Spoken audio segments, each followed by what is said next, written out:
Okay, hello. Finally. Fucking hell. God damn. Just a second. I will, just,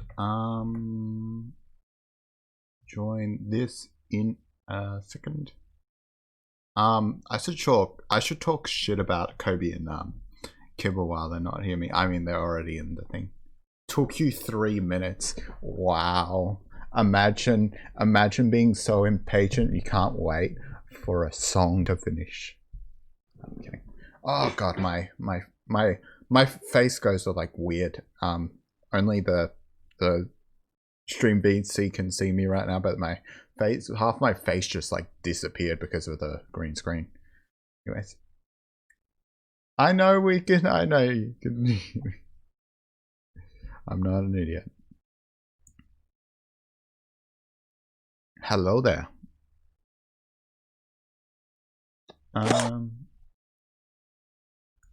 Okay, I'm gonna leave it for a second. I'll leave it for a second just in case anybody wants to join. But we are gonna start a bit. I'm still waiting on Shocky, who's there. I don't know what he said. And if anybody else... What the fuck are you laughing about, Kibble? Nothing.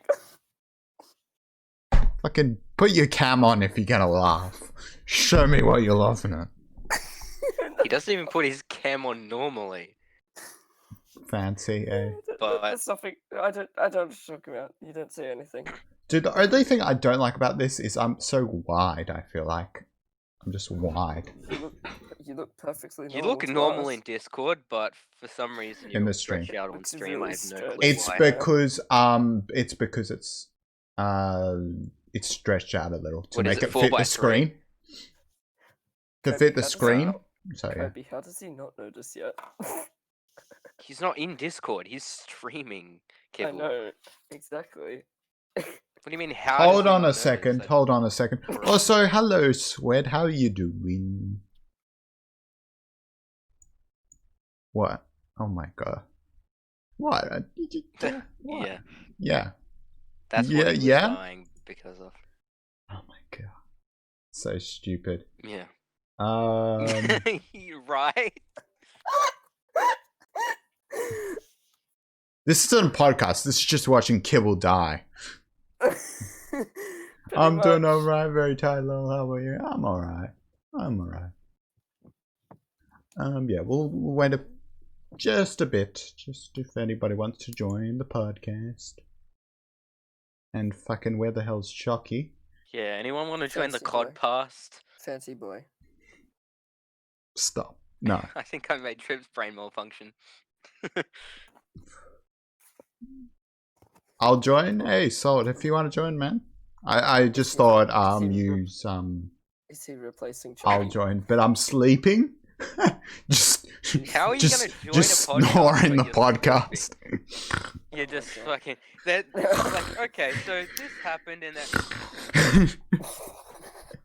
It's 6 a.m. Time zone BY. Hey, you're awake super early, man.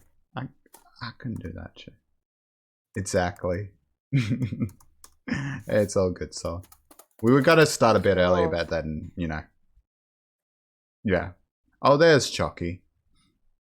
Hello, Chucky. Yes, I was told to do it. Yes. Okay. Now we've got Yeah. four. We've got 4 squares now. This actually looks really symmetrical. Someone could fuck it up by joining. Until Salt joins. Yeah, Trip's nerd is all happy now because it's all symmetrical and shit. I'm very confused. Your countdown to your upcoming Twitch streams is 17 minutes. Wait, what? Wait, what does it say that? It's in your down Schedule, In your, probably. My schedule. There's a I mean, he 17-minute doesn't countdown. exactly follow his schedule to the minute. No. Yeah, I haven't changed that since I was on schedule. I don't know. A Was single on person schedule. that follows their schedule. So Where is it? The stream schedule. It says I'm now live. What do you mean? No.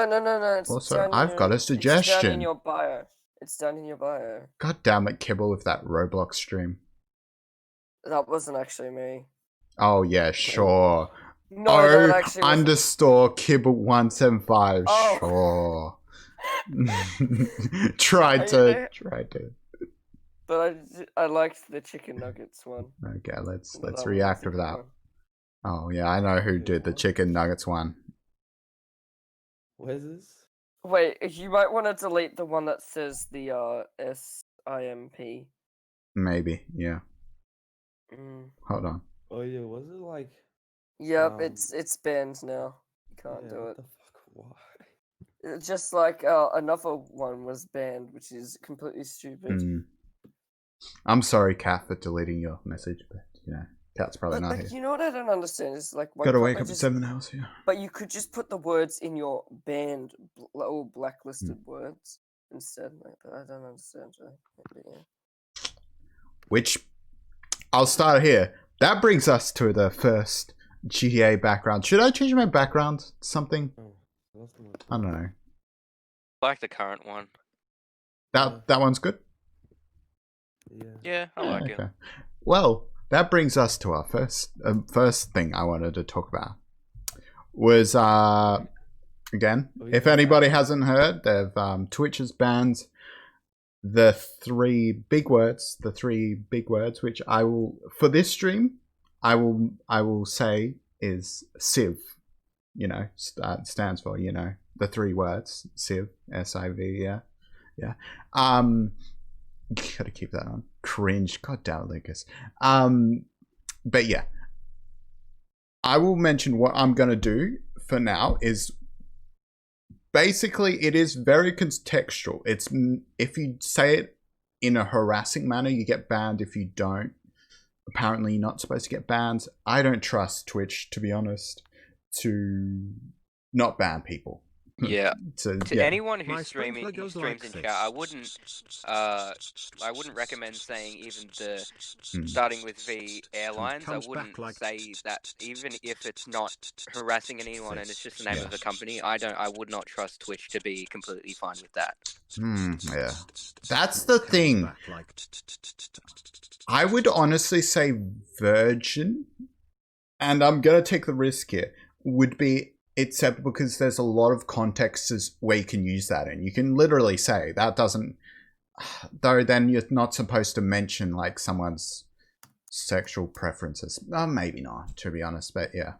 But definitely the S word would be the one where it's like I think that one's getting banned mainly because people are getting called that just Yeah. for being nice people, and Yeah. it's starting to get out of hand. I can see where that's coming from, but like with the V one, that's just complete bullshit. Like that's just the English language. Yeah. The I one but I 100% get. I don't even need that's to a read big that. problem. That is a big problem, yeah. Which one was that? It's when you're a person who doesn't get laid that basically hates women. I don't know. Oh, okay. Someone You're that- involuntarily celibate, which means you choose can not someone to have. Can someone please DM me that because I have no idea what's. Wait, should I allow Deny. Oh yeah, Oh. okay. Yeah, you were right. You were right, by the way, of that one. Yeah. Yeah, that's the that's I one. Oh, okay. Honestly though, I'm gonna take a different take on this because I think this is another case of fake news. Because what I will say is this is a part of a bigger harassment kind of policy where honestly that was talked about for 3 minutes and it has caused all this outrage for a policy that is mainly focusing on preventing people from calling female streamers whores and sluts, because of the whole harassment things. That's the really thing I'm pissed off about is that they've just construed it to be talking about these terms that don't really matter as much as women actually getting harassed. I don't know. Yeah, although I think in most streams people just get banned for that anyway. Like by Yeah, the they actual would. people that But run the yeah, stream. no, this is. So I And think that's- Twitch, yeah. since most people just go, "Hey, banned," Twitch is like, "It's okay, they'll deal with it."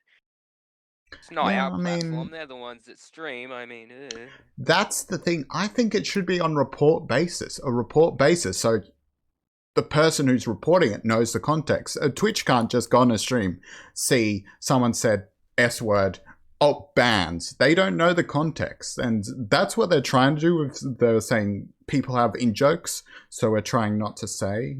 We're trying to take the context into account. But I don't trust Twitch not to go, No, you wouldn't. I hear the word You ban. definitely wouldn't, because there's always that element of, like, say with DMCA, Yeah. they have like an algorithm to do it, and so there's always that element Sea assault. that could just be brought in, and it's not. They've definitely done it before, where you Yeah. don't tell you about it. Yeah, So it no. could just be a complete surprise. No, the communication is terrible. Yeah, exactly. That's key. That's like definitely key when having like a platform like this. Yeah. Twitch is a bot like YouTube. Everybody knows that.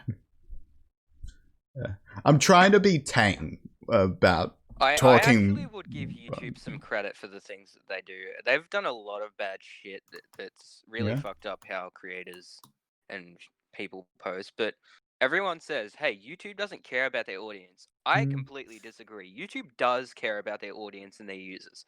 YouTube literally, when you reach a certain amount of subscribers, they have a studio that you can rent out. And they give you a specific employee from YouTube that can help you with any problems that happen with your channel. Okay. Like it's so much, like, I don't know any other company that does that. Fucking Twitch doesn't do that. They don't assign you an employee to help you with problems. And no, I can't remember what it is for both affiliates and partners. Their helpline or whatever, their affiliate queue or something, they're terrible. Even for partners, you have to wait weeks, months to get a reply that's just a generic reply that's like, oh yeah. I don't want to talk too much about Twitch because I am an only affiliate, and I want to stay on their good side a bit. Yeah. Banned. I honestly think there should be a middle ground between affiliate and partner, because there's such a huge gap between them. Definitely. And like, you've hit affiliate like 4 or 5 times over. Like, I think there should be a middle ground. Same with YouTube. YouTube doesn't even have affiliate. It just has start of channel, partnered. Those are the only 2 things. Yeah, no. There should be some middle ground, definitely. I've definitely tried contacting Twitch, and they're so shitty with their responses. Like, because half the questions I ask is they don't even fucking answer them. Yeah. So I get an email saying, please contact something else, or just asking me a question that's completely not relevant to the topic.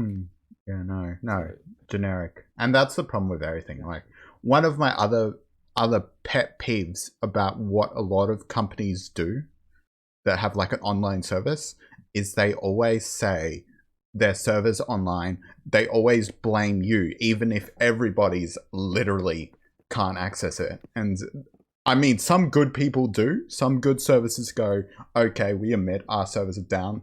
But there's some that just, no matter what, they'll say, oh, it's on your side. It can't be the server side's. Shit talking Twitch. And it happens it doesn't happen very often. So whenever it happens, people are like, okay, it must be on our side, because it never happens. Also, I just called this a podcast. I'm not sorry. No, I mean, to be fair, there's probably about, I think it's like a 4 sigma rule that says 99.98% of the time a service will be available every year, basically. And that's their guarantee. And they like to,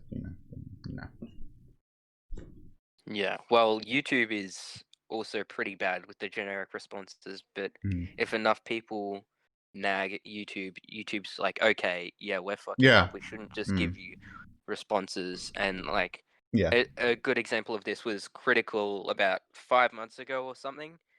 He he posted a video about, it was a clip of, it's a very old clip, it's like 6 years old or something, 2014.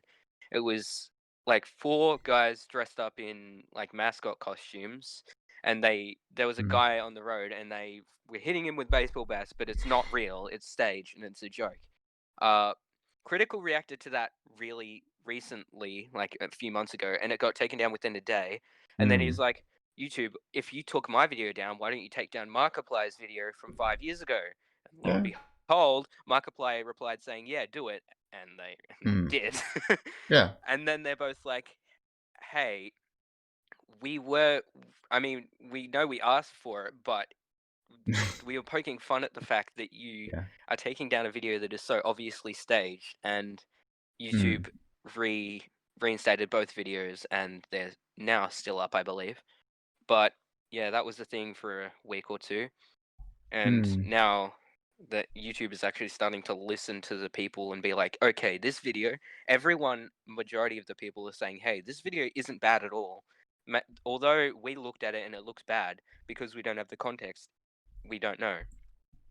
Like, some things you don't need context, you're like, okay, this is fucked up, and they take it down. So that's fair enough, but sometimes they look at a video, they're like, we don't know the context, but it looks bad, so we're going to ban it. And then after a while, everyone starts complaining, and YouTube acts on that. Yeah, but stuff with Twitch is biased. YouTube is not biased. Yeah. And honestly, I'm thinking I might I think I'd prefer YouTube, as I think it fits my style more. I think a lot of Twitch streamers have to be energy people, you know, and have to be exciting all the time. I think I'm more of a person that has a moment every so often that would be better for, like, again, YouTube videos. I think again, like some of the videos you've done, they're really good, and they showcase like the funnier moments, but I'm not that type of person. Is this a GTA stream? Fuck off, Rich. Yeah, I don't know. Twitch is biased. I mean, that was the problem that like they both had, was YouTube and Twitch were going down the same road. It's kind of like, if you want a good YouTube platform, is more forgiving than Twitch is. YouTube with nudity is actually less forgiving than Twitch, but that's actually, well, no, they're on par. They're both, if anything's accidental, anything, they get banned. But YouTube misses things more, and actually the artist.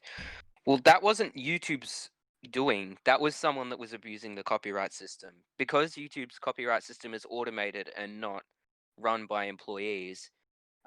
Someone, I know who you're talking about. I know this case.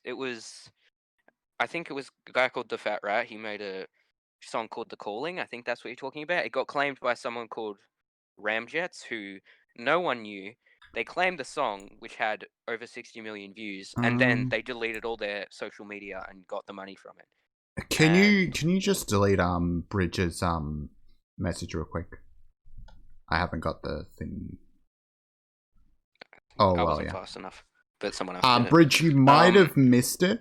But we're basically trying to follow the rules, where it's like, if it's used, it has to get banned or like get deleted. Basically, that's YouTube what is a lot higher, but YouTube treat their users much better than Twitch does. They don't treat them perfectly, obviously. They make heaps of mistakes, but I like YouTube more as a company than Twitch by a long shot. And I think YouTube is way less biased. I've done so much research into how they handle copyright. Most of the time, it's not even the employees trying to do something wrong. It's their system fucking up. And then they're like, oh, shit, we don't know how to fix this, or we don't know how to do it. And they give an automated response to, like, okay, we're getting backlash. I mean, I know, like, reacting to something from backlash is a little bit shitty, but Twitch doesn't react at all. They're like, okay, cool, sick, all right, fuck you. But YouTube isn't. I'm just gonna pull it back a little bit, because there's two things I've got here from Haps is, again, yeah, the rules aren't meant to come into play until January 22nd. However, Jester Minx, who said all 3 words, as she does, because, you know, that's basically... It's Minx. It's Minx. It hasn't been confirmed if it was that, but she did get banned. So I'm just assuming Twitch's, you know, Twitch, basically. And again, Ash, yeah, context does matter. It does matter. I just don't trust Twitch to understand the context. They'll hear the word and go, oh yeah. And even then, what Bridge, the context in Bridge, I'm sorry to call you out, Bridge. I'm using an example. Even though the context Bridge did it was used in a harassing manner. So that's where we gotta go, you know. Twitch will think if you say, like, if you said an object that isn't living and doesn't have feelings is that word, Twitch would still ban it. Like, if you don't need context to be like, oh, that's an object, it's not going to get offended by that, and you're not harassing anyone, but they're still going to ban it because it's you're chat saying and that streamer. something. I'm pretty sure, Haps. Yeah. Yeah. Even if it doesn't come into play. Twitch doesn't care even about if it doesn't come into play. True. Even if it doesn't come into play for a while, I reckon you should still be careful. Yeah, because it's always good to get into a routine of like getting out those words, so when it does come into play, there aren't any slip ups, and there's like less chance of you taking like a risk or etc. You can't hear Chucky. Let me Apparently just you're a bit quiet, Chucky. Let me just boost you I mean, I can hear Chucky bit. alright, but yeah, stream can't. Is Kobe good? That's the thing. I've boosted it because I might need to just boost my desktop audio. That might be the thing. I can see the roll. God damn. I'm gonna say this. As someone who doesn't like the S word, I'm actually quite, you know, I had my joke with it and that was a bit hypocritical, but that was a joke I enjoyed and I had fun with. Because and then you stopped saying it, and then other people continued it after you stopped. No, and then I think okay, he's kind of getting sick of it, so I stopped.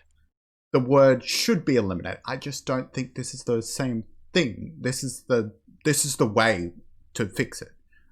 It's the Twitch has just created a bigger problem because I don't have the stats with me, but Devon Nash did a video where one of the stats he had was a graph of over the last 7 days how much those words have been said.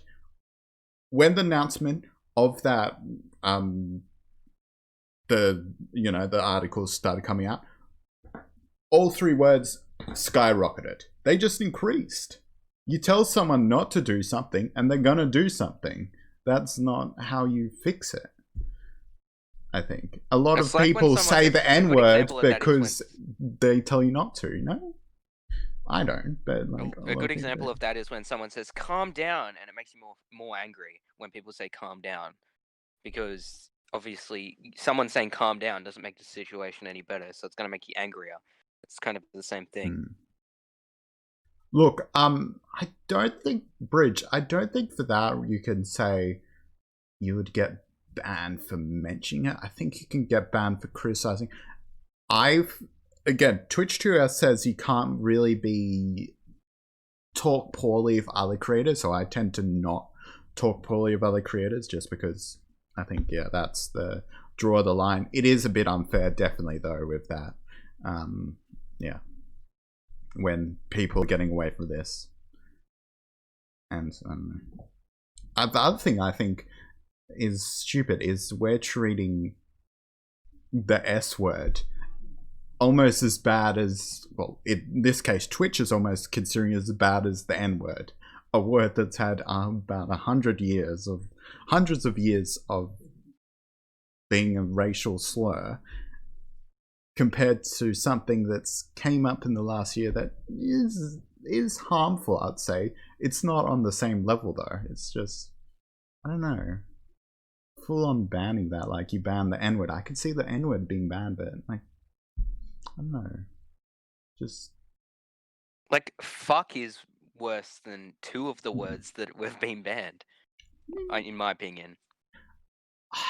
It's context. And I think the S word is like, I guess you can't really use it in an insult way, because like if you really think about the meaning of it, like it's not really the memeing way. But if you think of like the literal one. Yeah, but again, Twitch isn't going to care if it's a meme or not. They're just going to be like, hey, the word. Yeah, no. That's what I'm thinking. That's why I'm thinking that's, for my channel at least, I'm going to just ban it. I'm not going to say it myself in any context, basically. And that's, again, I'm sort of upset at Twitch for that. I get it. I don't think they've implemented properly, but I'm annoyed at the media for just so outrightly making this outrage of taking this out of context 3-minute clip and going, oh, Twitch banning this, when again the TOS policy was actually made to prevent more sexual harassment towards women, yet the media are focusing on the terms that again insult men. It's just, I don't know. Yeah, to delete those messages with the words. But yeah, I mean, what are you guys' thoughts on it? Like, I mean, well, yeah, I pretty much agree with what you're saying. I don't understand why 2 of those words need to be banned. Maybe the other one, the I one, that one I can understand, because there are some toxic people. It's pretty bad. Yeah, no.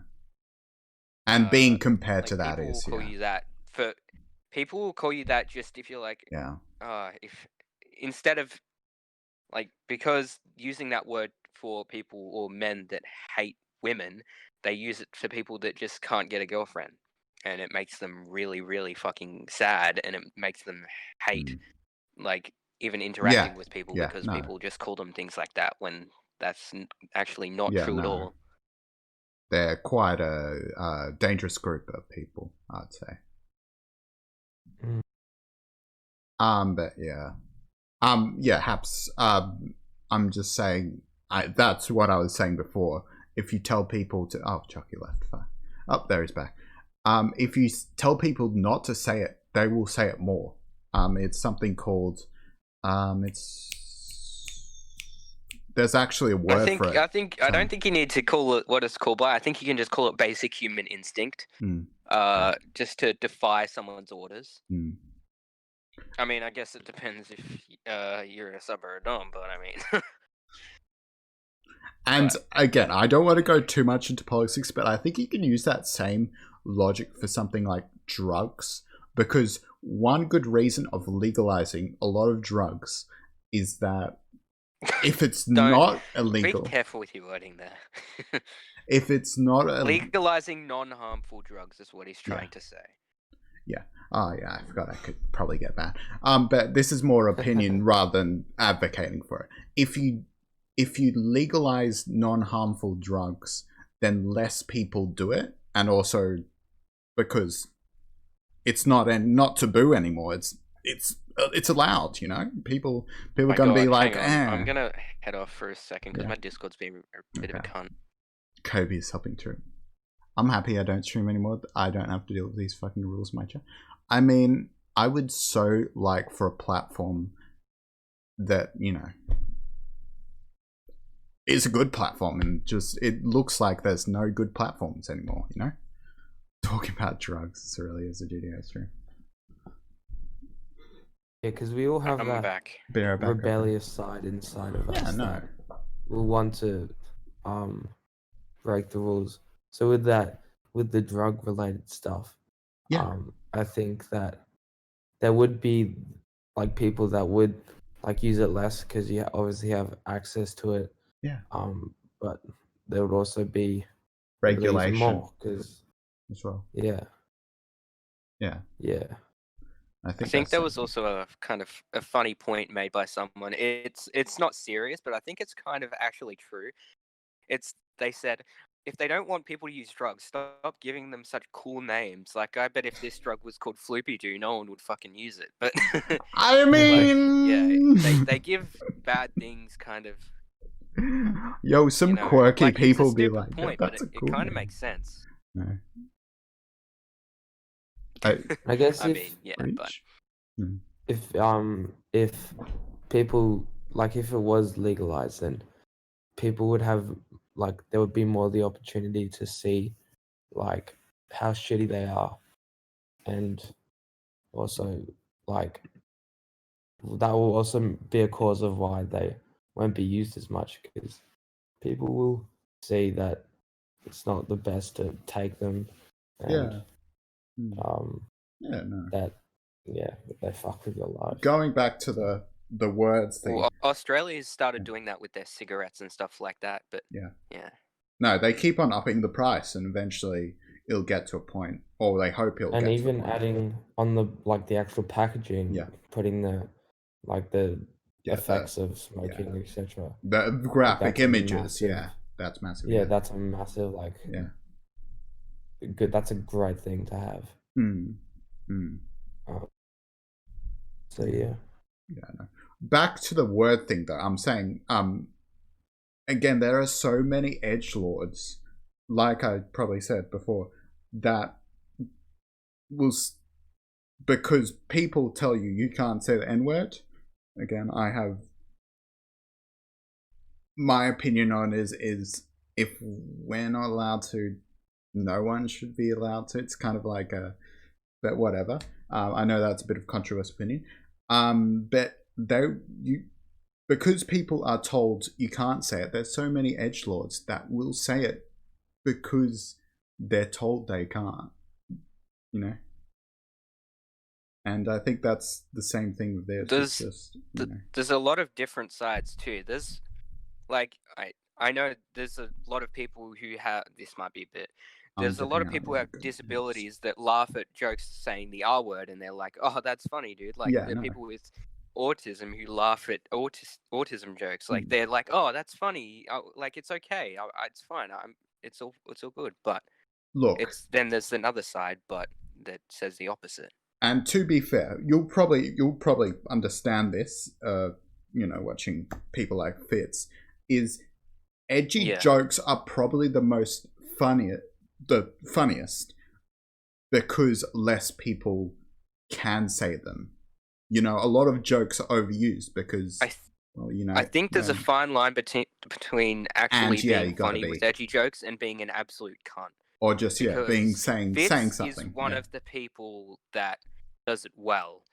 I am one of the people that does not do it well, at least not as well as Fitz does. Anytime I make an edgy joke, I feel like, ooh, that might have been a bit too far. But if Fitz said it, it wouldn't have been. Well, if he was on Twitch, maybe, but he doesn't tell those jokes on stream because he can't. He'll be banned. But it depends who you are.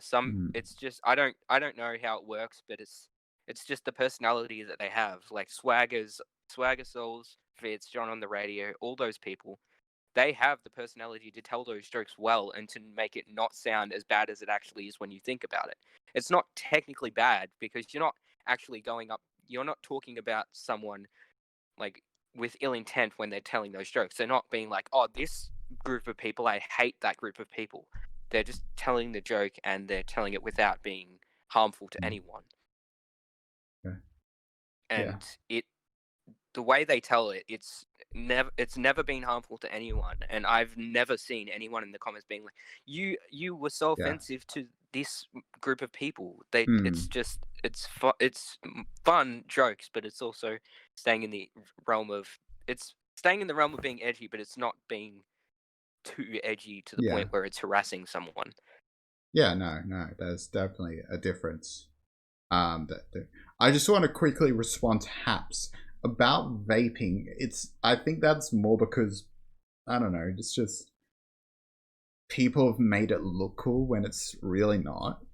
Like, who actually here would say... Have they made it look cool, though?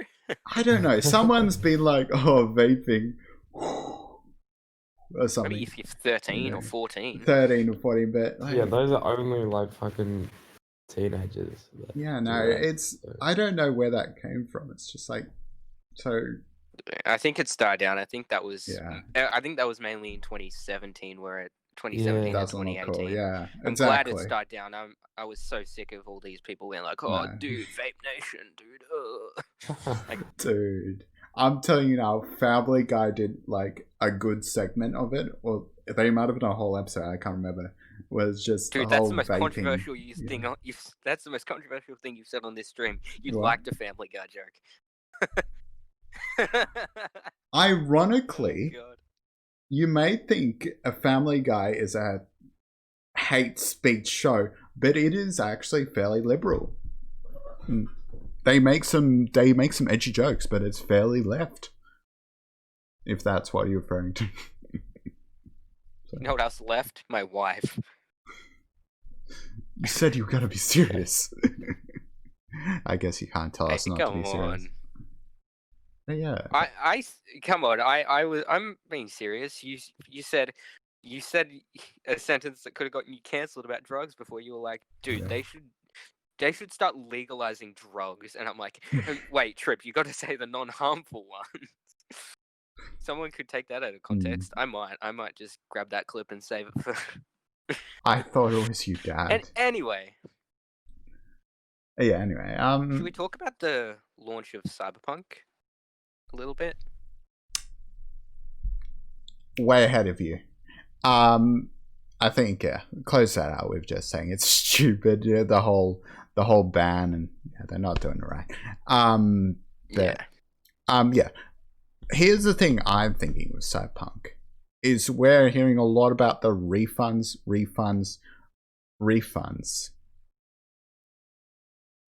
At what points does it get like people are being too whiny about refunds? I think. Like how I mean, generally like. I think you should only ask for a refund if it's a legitimate reason. Like if it's the game has a massive like bug, or it's. I mean, like, most have. Or like it hasn't been fixed. Like and the game hasn't taken like the devs haven't taken action. Like if it's like, or just not just because you don't like the game, and like there's a reason you bought it because I mean I think getting a refund if you don't like a game is valid in my opinion. I would. But if it comes to that point where there's these many people asking for refunds, then I don't think it's. Well, I think a lot of people, practically all the people on PC are gonna keep their copies. It's mainly the PS4 and Xbox One players that are going to ask for a refund. And I think that's where my point stands. With PS4, Xbox One, I get it. You would want to refund it. The textures don't load. The AI's pretty shit, and it works, but barely. I think that's a good reason to get a refund. Yeah, that's a good reason. Valid. The problem is saying that you wanted to. The problem is a lot of people on PC are saying, "Oh, it's not good enough. Look at this bug that's this this or that," and they promise they're fixing them, and it's just like. Yeah, I saw someone on YouTube. There was like a mission where there was, I don't know the story, so it's not spoilers. There were like two different groups of people, and they were having a type of standoff, but they were just frozen in place and were stuck there. And this person said they were going to refund their game because of that. But like different players said, you can reload to your previous checkpoint, and it'll probably fix itself. And if it doesn't, you can keep doing it until it fixes itself. It's not going to happen 10 times in a row. It's going to happen 2 or 3 at most, and it takes 5 minutes to get past that bug. It's an annoying bug, I'll admit it, but it's not refund worthy, and nor do I think that person deserves a refund. Yeah.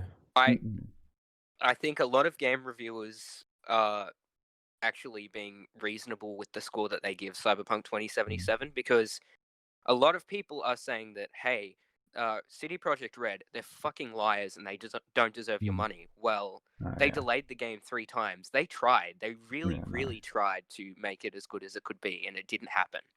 I think if you were to give Cyberpunk an objective rating, like right now, I think it would be a 7 out of 10.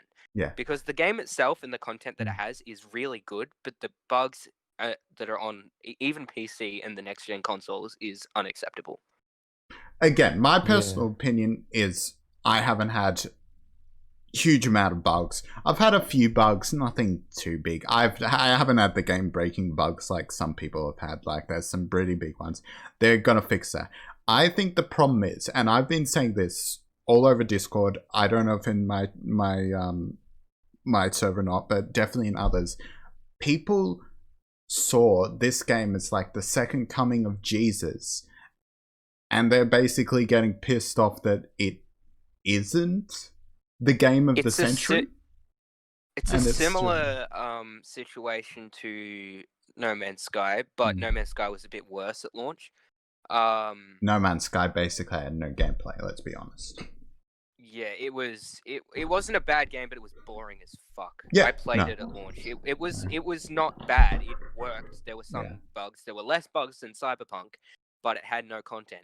It's the opposite with Cyberpunk. Cyberpunk has insane amounts of content, but it is so fucked on so many systems. Like even on the next gen consoles, it's got the same problems as PS4 and Xbox One in some cases. So it's I don't know. I feel like it's going to have the same story as No Man's Sky, but in this case, I don't think it's more fuck Cyberpunk. It's never going to be a good game. It sucks. It's trash. I think a lot of people like it. So I'm glad it hasn't gone the road of No Man's Sky, where a huge group of people just fucking hate it permanently. You know, because I don't think that's going to happen. If people weren't whiny bitches, this is something that I think could be, all the bugs could be fixed by Christmas, or maybe even at the start of the year. Worst case scenario, not long. Again, No Man's Sky took like 1-2 years to get good. I don't think it'll say. Sorry, I'm going to reply to Luna, but they knew it wouldn't work on old gen consoles yet, still released it. Luna, they were getting death threats from people. It was the same thing with No Man's Sky. They delayed it and they got death threats because they weren't releasing it. It's because people aren't patient. I can imagine if there was no backlash from the delays, because people really, really hated the delays. A lot of people just overreact for a delay. Oh my god, I took a week off work to play this game. First of all, don't fucking take a week off work to play a game that you don't even know for sure it's going to come out. 8 years. Well, they had to remake everything for the next gen consoles, and because they had to remake everything for the next gen consoles, it had to be up to par on PC as well. So they had to, because they coded the whole game for last gen. And then afterwards, they had to adapt it to the next gen. But I'm guessing because they adapted it to the next gen, they were like, we can probably improve the graphics on the old gen consoles as well. So they probably tried that, and that's when shit hit the fan, because obviously the old consoles can't handle loading the game in high quality like the next gen consoles can. Yeah. I just want to say, see Ash. Also, I want to reply to Joseph real quick because he's probably leaving too then. Yeah, that was the thing I heard about Witcher 3, was it was buggy as hell at release. This was the thing that people were saying before Cyberpunk release. The actual smart people, they were saying basically, it's probably going to be buggy. Don't expect an insane game. Yeah, don't expect the god of the fucking 58th coming of Christ, because it's exactly the same as No Man's Sky. Like, delays happened. They were hyping it up, and it got overhyped, and now it's a game at launch. No, it's better than No Man's Sky at launch, obviously, but it's got more bugs than that did. But it's very similar, and I think it's going to go the same route, where I can guarantee you in 3-4 years, Cyberpunk is going to be a fucking amazing game. Because I think No Man's Sky is an amazing game right now. Obviously, I think Cyberpunk objectively is a better game than No Man's Sky. I like No Man's Sky more, but Cyberpunk is objectively, mechanically, graphically, everything better than No Man's Sky. I didn't have high expectation for Cyberpunk. I was like, probably going to be game of the year. Yeah, sure. I'm actually really enjoying it. I haven't been able to play it too much, but from what I've played, I'm really enjoying it. I'm not enjoying the RPG elements too much because I'm not a big RPG fan, but yeah. The other thing I was saying was with the delay, I think they really should have delayed it one more time. Because if they did, all the people that were like, it's going to be the second coming of Christ would have pulled out the pitchforks. Yeah, I know. And the only reason I said that is, again, more time to work on it, but also the fact that a lot of people were struggling to get new 30 series cards. If this was non-COVID, people probably would have been able to get cards a little bit better. They would have probably had more stock. I'm thinking you need that. People needed that extra time to upgrade their PCs to the latest hardware, because I was having trouble. Yeah. Kobe was having trouble getting stuff. I think people needed that. So to put it to end up 2021, it gives people more time to do that, because that was honestly. Right now, I have the 3070 gigabyte Aura selected in the build thing, but I can guarantee you, once the thing arrives so I can pay for the goddamn PC, they're going to be fucking out of stock. I really hope they don't run out of Auruses, because I want that, but because the Zotac has been in stock for the whole time. But oh my god, I've seen so much shit about Zotac. Oh, I really don't want to buy Zotac now, because everyone's saying it's a fair amount slower just because it's so much smaller. Yeah, no. And what was I going to say? Oh, I'm sorry. No, it's all good. Sorry. I just think you were talking about the 30 cards and people upgrading, but I don't know what you were going to say after that. You didn't start. I kind of interrupted you. I'm sorry. Yeah, no. This is the first time I actually forgot something, so it's all good. Can you reserve what? Can you reserve cards? Not unless you pay for it, which I can't do yet. So yeah, you can reserve. Well, I think paying for it doesn't reserve you a concrete spot in a line. Like, hey, you paid for it this place. They put the most expensive cards as priority and the least expensive as the least priority. That's why I want to get the Aurus, because that's the most expensive 3070 there is. But yeah, because if I get the 3070 Auras, I'll be much higher than if I get something like the Zotac, which will be it'll take way longer because it's cheaper, and they don't want to. They want to sell their most expensive stuff first, obviously. True, yeah. More stuff about companies being scumbags. I mean, what? I mean, it's not. It makes sense. It makes sense. I understand. Yeah, it's just. But it's just really annoying. It's for annoying. Most people. Because if you have like $20,000 and you buy a PC, you're gonna get that so much faster than someone like me who's spending like $3,000 on one. It's a money game, so yeah. I guess it is a little scummy, but it's business as well. So it's how the world works now. Yeah. Like your company is any better. What company? The Trip and Fall brand. Jeez, guys, don't even have merch yet. Let me know if you want some Trip merch. But yes, I'll take some Trip merch. Thank you. I'll hang it on my coat hanger in my closet and never wear it. I was expecting you to say worse, so that's so good you did it. Oh wow! I was expecting. You know my edgy jokes don't land. Come on. I'm gonna go for a bit. I'll be back in like, I don't know, 20 minutes or something. Yeah. Alright. Catch you later, Chucky. Have a good one, man. Yeah, see you, man. You too. Yeah. Wait, there is Trip merch. Not yet. God damn it. I need to get good before I can get merch. Sorry. Excuse me. But yeah, what was I trying to say? Something about people being outraged. This week in general has just been, I guess the theme's been outraged. There's the outrage about Twitch's terms of service.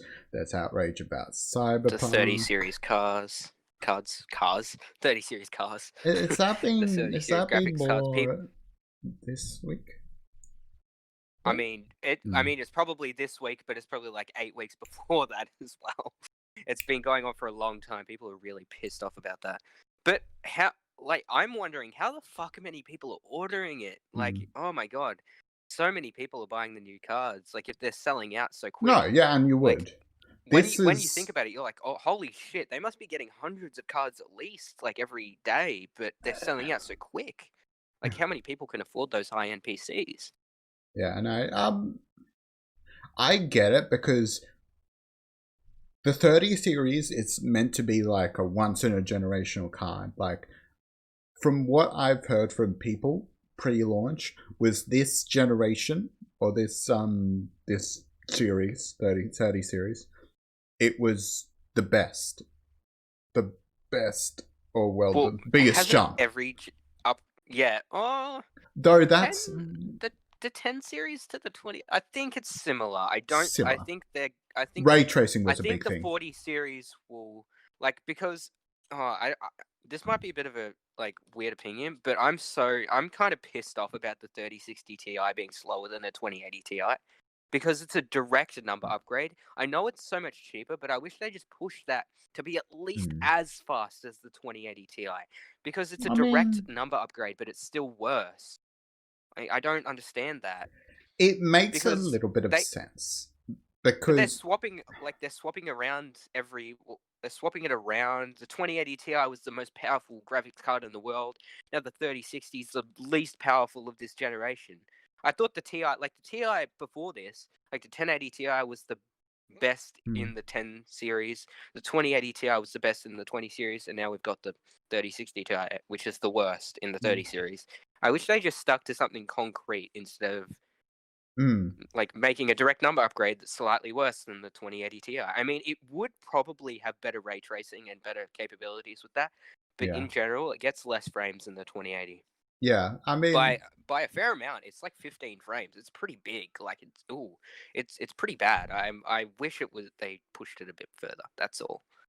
But at the same time, they are targeting certain demographics. They have to have one for each budget, or one for each different user. It's just the fact that it's a direct number upgrade, but it's worse. That's what I don't like. So you're saying the 3060 Ti, was it? The 3060 Ti is objectively worse than the 2080 Ti when it comes to performance. Yeah, but that's the thing, is that I think the 30 Ti was a low budget. That was a low budget. Yeah, I know. That's like I get so that it's going to be, but I think they could have pushed it to just be at least the same, because it's a big upgrade, but you're gonna look at the last generation. You're like, oh, imagine if you don't know that much about computers. I mean, this is a weird example, because not many people who don't know much about computers will have a 2080 Ti. But if you have a 2080 Ti and you're not that great with computers, you know how to use it, but you don't know the specs, you buy a 3060 Ti to directly upgrade, and you're like, oh, this is so cheap, dude. This is great. Then you install it, and you're like, wow, I'm getting 15 less frames on this game. Sick. Like, I don't know. I just think they should. I think from a marketing perspective, it makes sense though. However, and again, I'll say, Luna, Cyberpunk was overhyped and it flopped, but it shouldn't have flopped. I don't think it flopped. I don't think it flopped. They still made the money, and they've still got the hype. I guess it's more of They had more players than Counter-Strike for a bit. I mean, Counter-Strike has more players now, but I think they had more players than that. No, and I could make another claim in a second about Cyberpunk and other related games. But I'm thinking with Cyberpunk, I think it's more the loud minority, kind of like politics.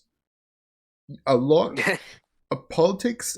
There's a silent majority. A lot of the people that actually a lot of the level-headed people don't yell out their goddamn views. And I think it's the same thing with Cyberpunk. The people that are in the minority that are like the people that are in the minority that are even. And I'm touching on it. About politics, but their political views being like objectively wrong in the eyes of morals, and they're all loud about how they conspiracy theories. The government's trying to install chips into our brains, but I mean, that's a very small minority. But you hear that shit all the time. You know why? Because they're the ones that are projecting their views the most, not the people that are like, I mean, yeah, this person's done this for the country, this person's done this. They're not the best person, but they've done more than this. They use rationale to choose who they vote for and stuff like that, rather than being like, oh my god, that guy, he's got a bad nose. I don't like him. He's like trying to control the world. You know. But yeah, basically, I'm thinking. Yeah, Techie, you did miss quite a bit. We've been going for about an hour. But yeah, it's not. Yeah, there's the loud minority, the silent majority of people actually don't think this is a bad game. I don't think it flopped. And I think the people who are disappointed in it really shouldn't be, because it's a good game. It's actually a good game. I'm surprised. It's a good game with a lot of problems, and that's the case with heaps of games. Yeah. Like most games are really good games with a lot of problems, except for No Man's Sky launch. But here's the thing: I was expecting with Cyberpunk, which I was kind of proven wrong in good and bad way. I compare it to Red Dead 2. Where I can say Red Dead 2 in my eyes was a 10 out of 10 in terms of being an art, of being a complete game with great graphics, great music, great whatever, great a lot of things. But the one thing it doesn't do is it's not fun. It's a great game, it's just not fun. Which is that not what makes a game good? Yeah, in my opinion, No. The game. So I like Red Dead 2. Like, yeah, that doesn't sound like I like it, but I like it. But it's if you were to ask, hey Kobe, what would you rate Red Dead 2 out of 10? I'd be like a 6, because it's an amazing looking game. 5 is average. Trip. 5 is like, yeah, it's okay. No, 6. It's 6 sounds really low, but it's considering fun, in my opinion. Maybe you think graphics are more important. I don't know. Maybe you like story. Maybe you like dialogue. That's whatever. And I think it's got everything except fun. I think Red Dead 2. And fun for me is the most important thing in a game. If you're not having fun playing the game, then what the fuck's the point of playing the game? Games are supposed to be fun, unless you like very tedious and like very realistic. Well, I mean, Red Dead isn't realistic in the sense that it mimics the real world, but it's realistic in the sense that it hasn't got all this crazy explosion action. Oh my god, there's a bank full of explosive powder. Oh, it all blew up. That's so cool. Like, it's more realistic in the fact that it reflects probably what would happen in a world in that time. Yeah, no, which wouldn't be that. Yeah. I think with I think with Red Dead 2, the reason why it is not as fun is because it's slow paced, I would say. Compared to a lot of shooters.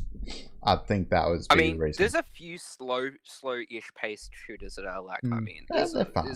A lot of people don't like PUBG. I like PUBG personally because it's not insanely fast, but it's not too slow either. You do get those parts where it's all slow and shit like that, but you know. I more say, as a game dev myself, or at least aspiring, I should say. I've worked on some things, but not enough to take it serious. Jesus Christ, you're loud. Oh my god. Okay, let me fix this. No, I can do it. Don't worry about it. That's just my. Depends what you sound like on stream. If Techie sounds Techie too up to bad. 125 for some reason. Oh, I'm on 100% for whatever. Is it good? Yeah, it's good now. I had you on 125. That was my fault, I think. Yeah, PUBG I usually keep the mic away a bit, but I just brought it close for better clarity.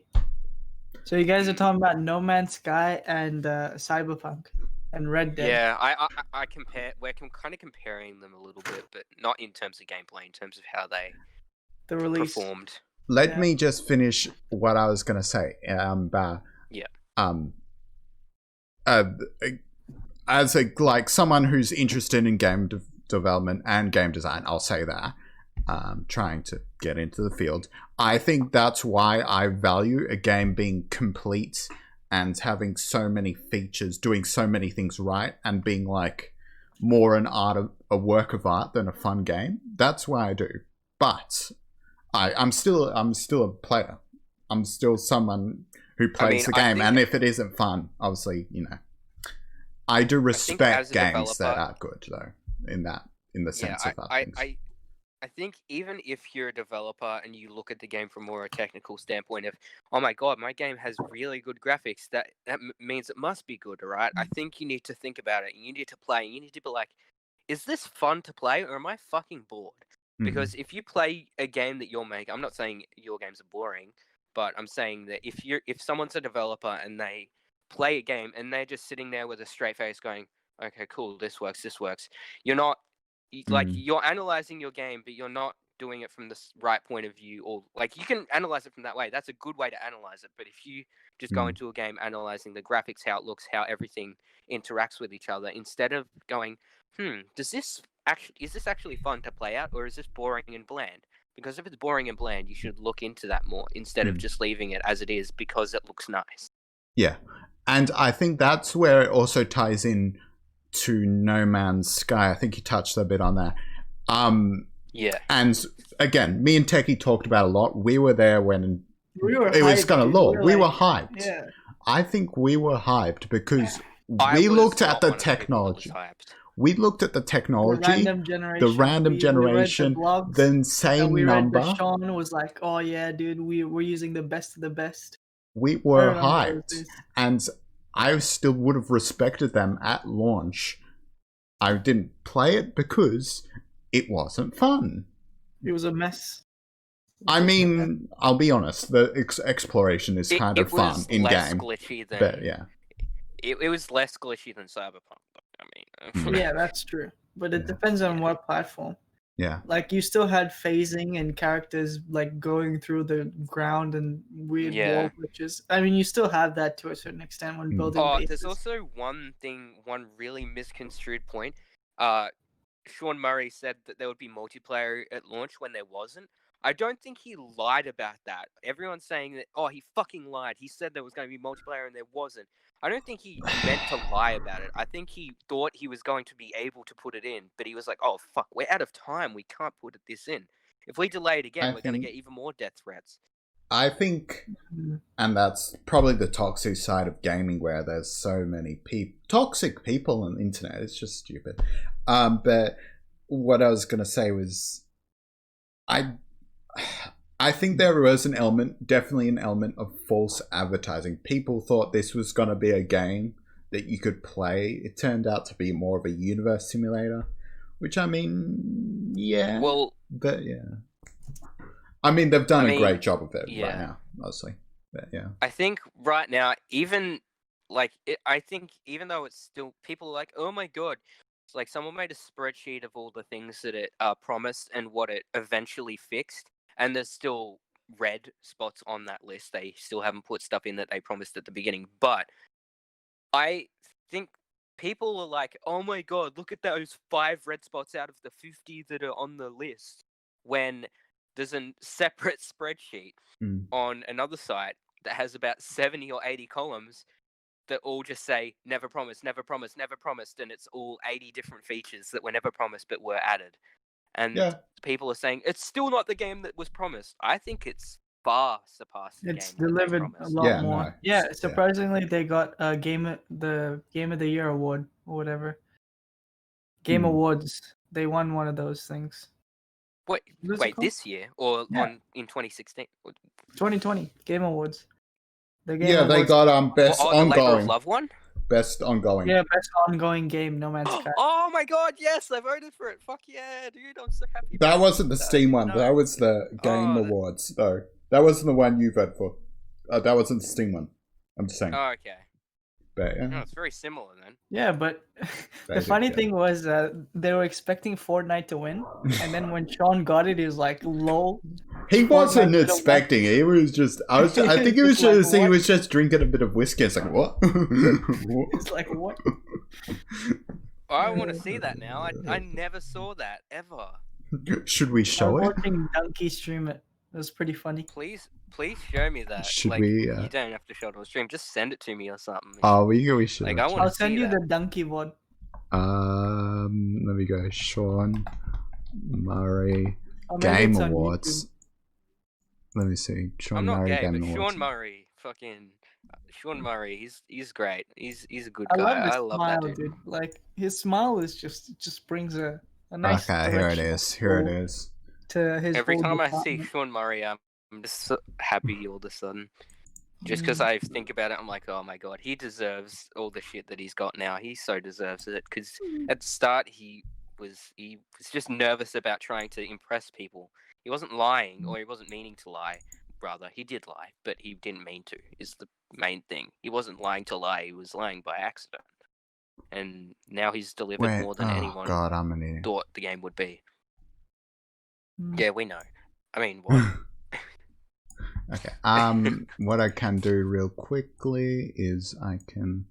God, you can see my DMs. Fucking. Oh no, you can't. Never mind. Low. There's a black screen. Leaked. Rip. There we go. This is basically it. I haven't watched it myself, but Are you playing it on stream? Yeah.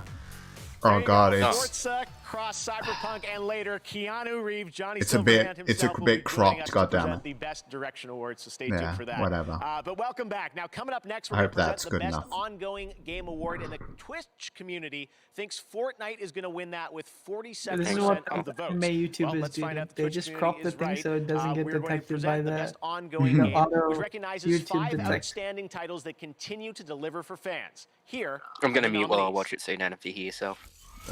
Best ongoing game.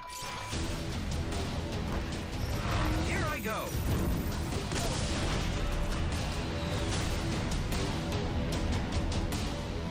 Our enemies stand no chance against this power. Also, how long is this? 2 minutes probably. Oh. Yeah. 1 minute to go, basically.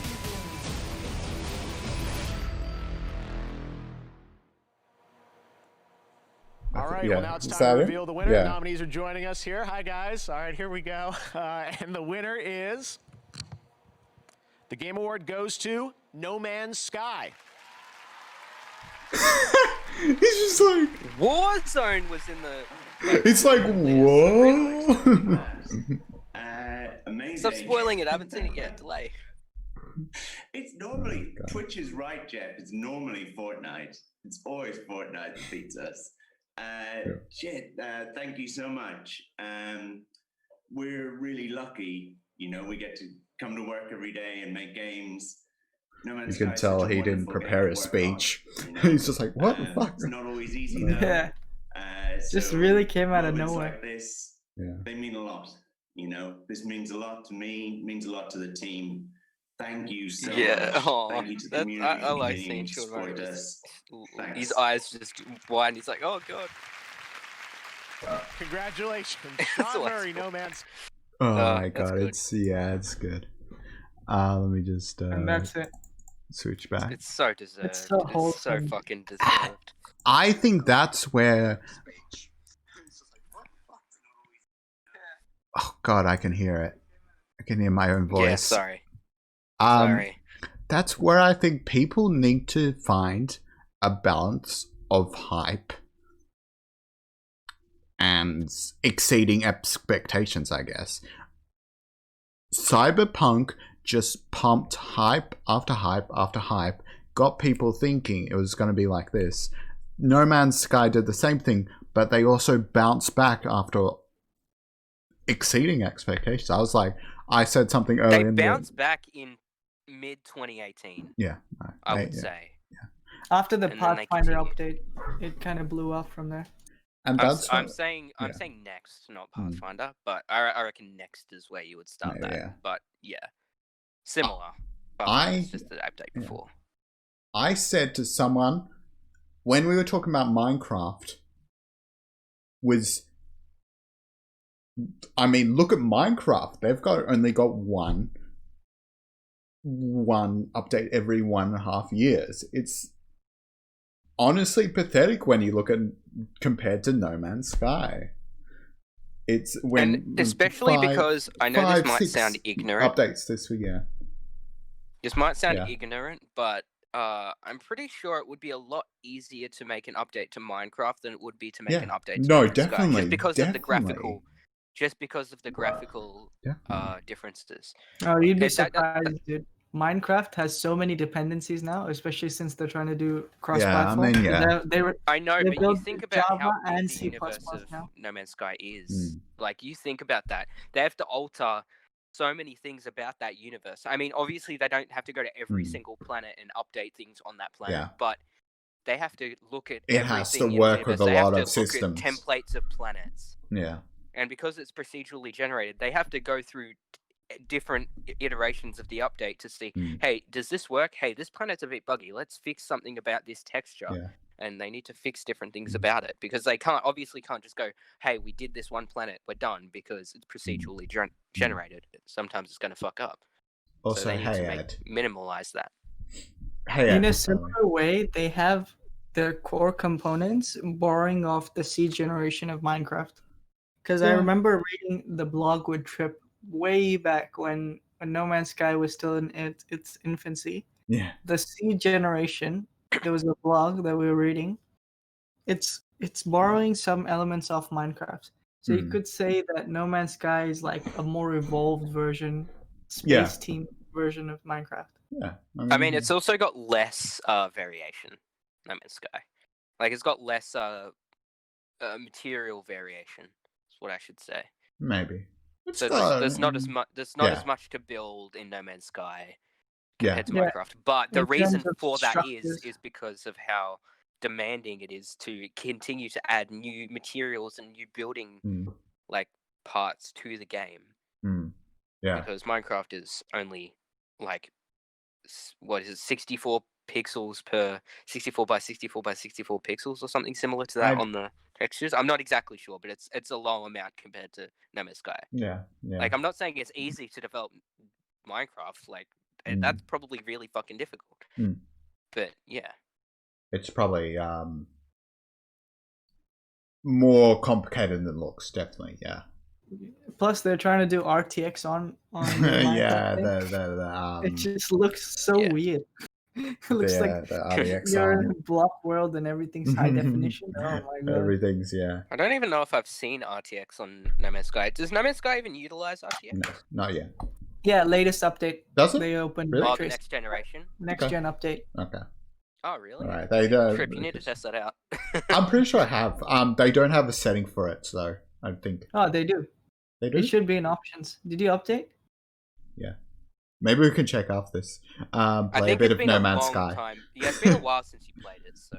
Yeah, next gen update's already out. No, yeah, I did play next gen. Yeah. I mean, no, he played it when it was next gen, but there's been a few hot fixes and patches to it. I think it's on like 3.06. Is mine updated? I'm pretty sure it is. It's like a 4 gig update. Upgraded. I mean. No. I've done the next. I've done the next gen. I've definitely done the next gen update, but Gotta go into Xbox and see exactly. Yeah, mine's up to date. Yeah, no, I've definitely. It's on 3.13. Holy shit! Okay. You don't see us anymore. What do you mean? Wait, what? Hold up. What do you mean? You don't see us anymore? No, we're here. That must be on your end, Ed. What? Yeah. Something. No, I mean what? Wait, what? I haven't seen Kobe in Discord in a minute. Yeah. Okay. Yeah, stream's working fine. I will. I just looked at the 3.13 log, and there are so many bugs that got fixed. Holy shit! I lost the video he made for me. I was actually keen to play today, but it's no fun playing without the boys. No, I think we could play Mario one.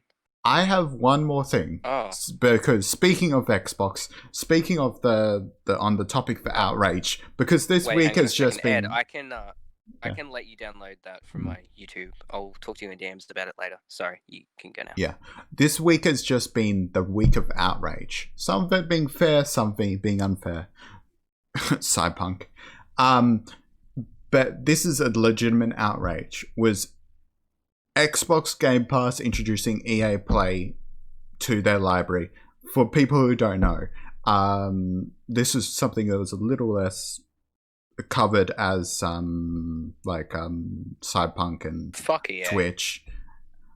Here's the thing, real gamers, hey Fry, was what would happen is Xbox Game Pass promised to include EA Play, and it would be coming to the PC on the 15th. Now, midway through the 15th, what they did, and if you thought the delay that Cyberpunks did was bad, they said, "Oh, we're delaying it." Midway through the day. Now, I was looking forward to it, and I don't know. That was just a bit unprofessional, I think, on their behalf, that they just, on the day that they said they were going to release it, on a decision that was probably made a few weeks ago, to say, we're not releasing it today. What the fuck do you expect? They probably did that to get the most fucking pre-orders and bullshit out of it. They were like, "Oh yeah, hang on, we're gonna announce it like 2 hours before it's set to release, so everyone pre-orders that fucking game, and then we're gonna delay it. What nerds? Hey, look, we have $10 million. We're not even releasing the game anymore. Fuck you." And the stupidest thing is actually that it was at the Game Awards on the 10th, I think this was. On the 10th, they said Xbox Game Pass will get EA Play on the 15th. That close. So it might have been a last-minute decision, but I just don't think that was right, saying, we need more time. A few days before, when I was trying to get Xbox Game Pass, I messaged someone from Xbox support saying, "Oh, I got Xbox Game Pass Ultimate. Why don't I have EA Play yet?" I downloaded their beta app. I linked it to Xbox, whatever. Yeah. And then they tell me on 15th, like this is what, on the 5th or something, 5th December, when I got Game Pass Ultimate. They tell me that on 15th, I'll get EA Play, which is 10 days before. Yeah. So that's the information they had. So somewhere along the line in the chain of like 10 different people that run from CEO to announcements, something has happened in management that has just not worked out, because the tech is there, like the link is there. All they need to do is flip a switch. Like, it's really simple. I think. And people were actually, on the day, they were getting these things, this like program, or they were getting this .exe even being installed. That was pretty much saying it's gonna release. It's coming to your PC, basically. It's installing. But yeah, I don't know. I think it's sort of connected to that culture that like people we saw in Cyberpunk again, that they're getting death threats from being delayed, and I think maybe it's partially because of that. They see what's happening to Cyberpunk, what happened to a lot of things, like again, No Man's Sky even, I think, got death threats. Maybe they did get scared, dude, because there are a lot of things in the EA Play beta on Windows that are still broken. Like if you go into the settings page, some of the elements don't work properly.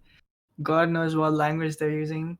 I mean, it's responsive, but I still feel like they thought the product was a bit too buggy, and they might have just said, "Okay, we need to iron out these bugs before we release, just so we can make these crybabies happy." Yeah, I mean, EA is one of the companies that cares less about their customers and more about the money. I don't know if they're going This is more Xbox side though.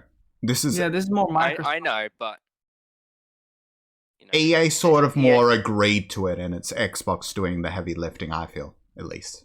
Or it's a collaboration, but I think it's mostly on Xbox is losing money on Game Pass, like straight up. There's no way they're making a profit. You might be surprised. There are a lot of things that don't seem like they're making profit, but they 100% are. Like, no, I'll make an example of this. This isn't related, but I was talking to Quiet Wolf about there was a website. You can go make your own shirts and make your own merch and sell it on there. You don't need to pay for the shipping of the shirts, and you just print the logos on it, and they make it for you, and you can sell it. You selling it, you get the money for it. You don't pay any money for the stock, but it goes to them. Apparently, the way that they do it, it makes them money because the t-shirts they use are so, because they buy it in such bulk, they can sell it for they can get such a small percentage of it. They get like 30% of the sale, which is sounds like a lot, but for something that you're paying no money for, that's insane. Like the actual place is making money and you're not spending a dime. And I never understood how that worked, but I looked into it and it's true. Like I don't understand how companies can do things like that, but it's insane. Some companies just find ways to it feels like they make money out of thin air. Yeah, no. And I've heard shit that like I heard rumors like things like about even back in the PS4 that they lost money producing and didn't get it back from what they were selling it. Apparently that was false. Apparently it was the PS3 that lost money per production. It was the PS3. Yeah. It was the PS3, yeah. And I think the PS3 was selling for 600. The PS3 was selling for 600, but they were making it for 800. Yeah. Yeah, no. And I think it's sometimes crazy how they, definitely how they make money. But it works, I guess it works. Yeah, on weird money-making stuff. Like, have you heard of Sleeping Duck? It's a mattress company that makes $5 million a year. A mattress company. They sell mattresses. 5 million. If you think of like a mainstream, I mean, mattresses are usually really expensive. Yeah. Like, are they a cheap company? Do they like sell them for quite cheap? Because most mattresses are thousands. They're semi-premium. I mean, generally mattresses are pretty expensive, but I was just surprised like $3,000 because they went to Shark Tank and then they refused like $500K for 5% or something. Honestly, it's just, I think going back to Xbox Game Pass and the Cyberpunk, the internet is just stupid right now. Because they're going to complain when they get a buggy game, which the solution to that is delaying it more. But when they delay it more, it's also outrage. It's just, they complain. It's just... No, they don't. No, hang on, let me correct that. They don't fucking complain. They send bomb and death threats to a small studio with 15 people, aka Hello Games. I mean, what? But... oh god, it's so stupid. It's just, people are so whiny these days. It's just, it really pisses me off. Back in my day. Back in my day. People are going to complain regardless. Also, I do want to say, I'm actually want to get Squadrons. I don't know if I am going to. I might get Borderlands 3 first, though. We'll see. Because the guy right next to me might be playing with me. And maybe the guy under me, too. I don't know. Yeah, Borderlands 3 is good. Yeah. Good game. It'll be a fun co-op game to play, I reckon. Just to get a few of us. It's way more fun co-op. Yeah, definitely. Even if we can get like a fourth, and if all three of us play it, and then yeah, but with RPG, I think it's pretty good. The roleplay element of Cyberpunk is pretty good. Yeah. Another good RPG game is Outer Worlds, which is similar. I like in Outer comparison. Worlds. I like Outer Worlds. I was watching it. I was looking on a guy's channel and it said Fallout 4 review, and Outer Worlds was the thumbnail. And he was reviewing Outer Worlds, but he titled it Fallout 4 review for some fucking reason. And he's such a troll. He also made a Borderlands 2 video that was 2 seconds long. It said, "Can you beat the game without walking?" And he just says no, and the video ends. It's like that content cop on Jake Paul that just has rice gum in it. Yeah. Content cop Jake Paul title, Jake Paul thumbnail, and it's all about rice gum because he didn't want to give him the satisfaction. It's the bait and switch classic. Fucking deserves it. Fuck rice gum. Anyway. Yeah, on Outer Worlds, the way it's driven, the RPG driven story, the way you can explore and talk to different like NPCs and explore the world, it's kind of similar to Cyberpunk, except for the fact that Cyberpunk has way too much detail. Like when you read those small booklets or pamphlets that you get laying around, there's a whole block of text on the background of why what's going on there is relevant and how it ties to the main story, which you don't have in Outer Worlds. But it's like you're sacrificing performance for story. That's how I see it in comparison to those two games. In my controversial opinion, story is nowhere near as important as gameplay. In my opinion, gameplay is what makes a game. It is a game, not a story. If you want, but I don't know, story. If a game has amazing gameplay and a shit story, I'm going to take that over a game that has great story and shit gameplay. That's my opinion. Again, Go ahead, dude. I will point this back to, because, you know, again, I've studied games, pointing this back to the game thing. One of the issues in game design was whether you can consider games art as such. Because I was thinking, again, like things like that, because when a game has that story and it has all the elements that a good movie or a good TV show, I think you can almost say it's art. And that's the good thing about games, I think, as well, that I think there's a place for fun games and there's a place for artistic games, artistically great games. See, but why wouldn't you at that point just make it a movie or a show? Because I mean, I guess an element of choice. Interactivity, yeah. But Netflix tried it with a couple movies. They're like, oh yeah, you get to pick certain elements that happen in the movie. Yeah. I'm guessing it didn't work out that well. Yeah, it didn't work out that well, but there's still a whole game market like Super Seducer, 5 Dates, like all these romance games that still run on the same principle. They have videos. Yeah, I mean, you pick through the options, and then it plays the corresponding video that leads to a final ending depending on your choices. It's cyberpunk, but dumbed down. And again, I will use a game that you quite like, Kobe.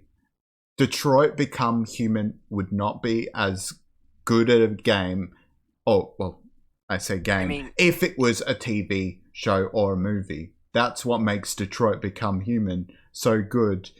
Its story so good. It's a game with interactive choice and choice, basically. I mean, yeah, but the reason that Detroit Become Human was not really rated a 10 out of 10 by many people is because the gameplay was boring and bland. Like, because, like, Moist Critical, Penguin Zero, the Moist Man himself, everyone, I don't know if anyone knows him here, but he rated Detroit Become Human an 8. Jesus himself. Jesus himself. Shaking his arms in the air. No, but that's what I've been waiting for. He rates games. He's not a professional reviewer, but I like him the most out of any reviewer ever. Like, he rates games realistically rather than, like, he's never rated a game 100% ever. Yeah, because obviously, like, I agree with it because he's realistic and doesn't have a bias. Like, he rated a game like Call of Duty Black Ops 4, for example, he liked that game. A lot of people hated it because it didn't follow the story, but he didn't. He used the story and said, hey, the campaign's not good and the story isn't good, and stuff that they did with Black Ops 4 was like, they operated all the stuff that they had. It wasn't good, but the gameplay was solid and it was much better than Black Ops 3. Therefore, 80%. Detroit Become Human, amazing story, great graphics, and it tells the story in a good way, and you can choose rather than have the game choose for you. Fallout 4. Guys, Fallout 4 is my favorite game of all time. Don't get angry at me. It's just the truth. Anyway, but yeah, he gave that an 80% as well. Two completely opposite sides of the spectrum, but he gave them a similar score because they're both so good in their own way. I would rather have a game with better gameplay than story, but obviously that's subjective, not objective. Yeah, but I think that's the difference between Red Dead 2 and Detroit Become Human. I might be a bit biased because I tend to, games that do well on my channel, I tend to like, and Detroit Become Human, my playthrough did fairly well. I think. I think that's the difference. It did well for what you were at the time, yeah. Yeah, no. I think if you got what you got there now, you'd be like, no, I mean, sorry, no, that was really mean. But I think that's the difference between Red Dead 2 and Detroit Become Human. Red Dead 2 story and everything else just wasn't able to take it over the top to make it fun. I think the story and all the elements of Detroit Become Human was enough to make it fun. I had a good time with it. I maybe didn't have fun as I'd have fun in, like, say, COD, for example, or a fast-paced shooter, you know, something like that, where it gets the adrenaline going, you know. But I actually really enjoyed Detroit Become Human. I don't know. It's a weird kind of those type thing. of games. You really have to get invested in the character and the role playing to really get that sense that you belong in that universe, and that's when you really enjoy or have fun playing that game. Which is what the aspect Kobe was talking about before. It's like, if you just want to watch for the story, just watch a movie. With these, you are in the movie. I mean, there are different types of games. Like a lot of games are just meant, hey, this game's fun. I like doing it. Like Forza and Need for Speed type games like that. They barely have story, but it's just, hey, this is fun. Racing around doing this shit is just fun. Like, it doesn't need to be insane. Oh, I've just been shot. Oh God, I'm dying. Sarge, get me back. Like, you're not gonna crash, and you're not gonna be like, oh no, I've crashed. What is gonna happen in this story now? Is my character gonna go have surgery? Like, no. It's just racing. If you crash, you can. I mean, depending on what game you have, you can fucking rewind. I hate that. I mean, but yeah. I like games like Fallout 4 because they're both. I know Fallout 4's story is kind of but it's okay in my opinion. Anyway, I'll let you talk. No, I think, and that's what I think what you were touching on. I really enjoyed Crew 2. You wouldn't think just driving around America would be fun. I really enjoyed just driving around America, going to the cities and, you know, looking at the landmarks that are kind of right, but, you know. It's GTA, by the way, Haps. I didn't change it. I do want to ask both of you this. Would you consider games art, now that I actually brought it up? Is it art in the same? Is it art in the same way you can consider certain movies or certain TV show art? No, not in the same way. No. You don't think? I think you're making. I don't think so, but yeah. Kobe can go first. I think if a game focuses only on story and it has no gameplay, like it's like The Walking Dead or Detroit Become Human. Walking Dead, the game, that is, not the TV show. The Walking Dead, if you were to rate that game on gameplay, it would be a 2. Like, its gameplay is fucking boring. Like, you don't play The Walking Dead for the gameplay. Same with Detroit Become Human. Both of their gameplay is exactly the same. You walk a character. You can't even. Well, actually, The Walking Dead does have some shooting, but it's like once every episode that takes 2 hours. But I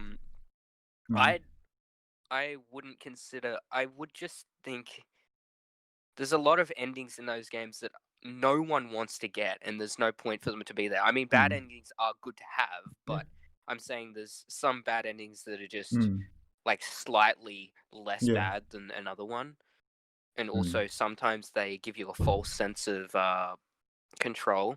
Like, no matter how you play The Walking Dead Season 1 from Telltale, the ending is pretty much the exact same. Like, no joke, exactly the same. And a lot of games do that. Detroit did not do that. Though there were only 3 or 4 major endings. They were different and they had people missing in them, but they were the same. Yeah. They were the same type of thing. So, and like, if Connor died on the ship, spoilers, you would be Marcus up there. No, you would be Marcus up there, but Connor wouldn't have survived if Marcus survived. You know, it depends. Yeah. And you wouldn't have gotten all those 5,000 androids because Connor died. You know, it just depends. The thing about also Detroit Become Human is, I think, touching on your point, was that a lot of the bad endings don't necessarily feel bad as well. Like, there's one like you've absolutely failed, and there's some fail points, but there's some that actually tie into the story as yeah, sure, they're Yeah. bad, but they can seem also just a different way. Bittersweet, yeah. But yeah, Techie, you were gonna say. I like how.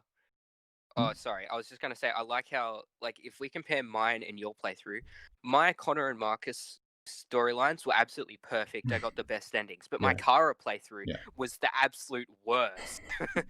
So you can fuck up on one of the playthroughs because I was fine on one point and I fucked up one thing and it was gone. Yeah. So it's yeah. Yeah.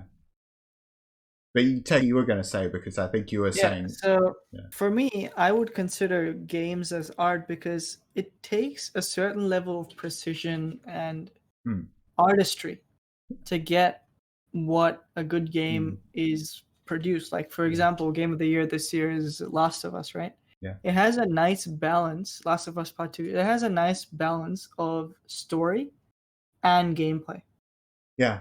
You have certain elements of interactivity, like playing the guitar, like shooting the zombies, getting supplies. Yeah. And you also have the story where you have a branching path and you switch characters in between and you see different person's perspective of the same story. In a similar way, if Cyberpunk wasn't as buggy, I think it would have the same success. But my main point is just that, like, it's level of artistry that you have to do to make a game that's not like a simulation, but that's also not just a movie. I view it more from the logical side of things rather than the artist side of things. I think making a game isn't necessarily art in the sense that you think about it as. It's not. I don't think all games that are good are beautiful. Like, a lot of games you would consider not art, but they're fun to play and they're enjoyable. That's why I don't think games are inherently an art. I think some games are an art. Like, this is a kind of obscure one, but Hollow Knight, that is purely art style. You have a gameplay and it's there. It's not amazing gameplay. It's a 2D platformer, for God's sake. But that game is mainly art. That is, I would consider that game an art because the game is mainly focused on art. But a game like No Man's Sky, I wouldn't say it's art. It's a really good achievement, and I really think I think the way that they made it is amazing, but I wouldn't consider it the art that you would consider other types of games that focus more on art style rather than gameplay. I consider gameplay the unique development or the unique style that they have, because No Man's Sky has its own style with the contrast and the lighting and all that stuff. And similar games on that is like Ori and the Will of the Wisps, Don't Starve, even League of Legends to a certain extent has its own style. Same with Fortnite with the overly contrasted backgrounds.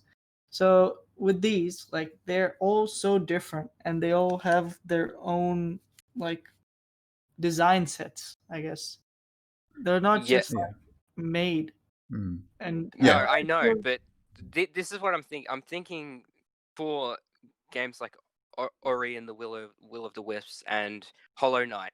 Those games, if you think about the character design and the level design, you're not thinking of them programming the level. You're thinking of them doing mock-ups of that level and moving through that level and how it would interact.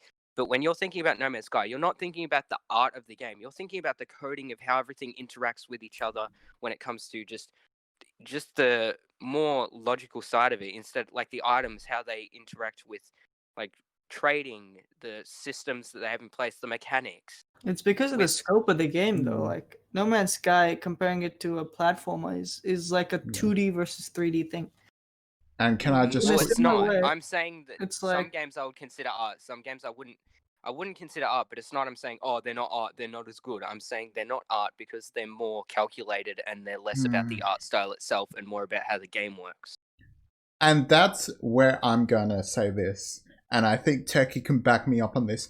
I think No Man's Sky is technologically art.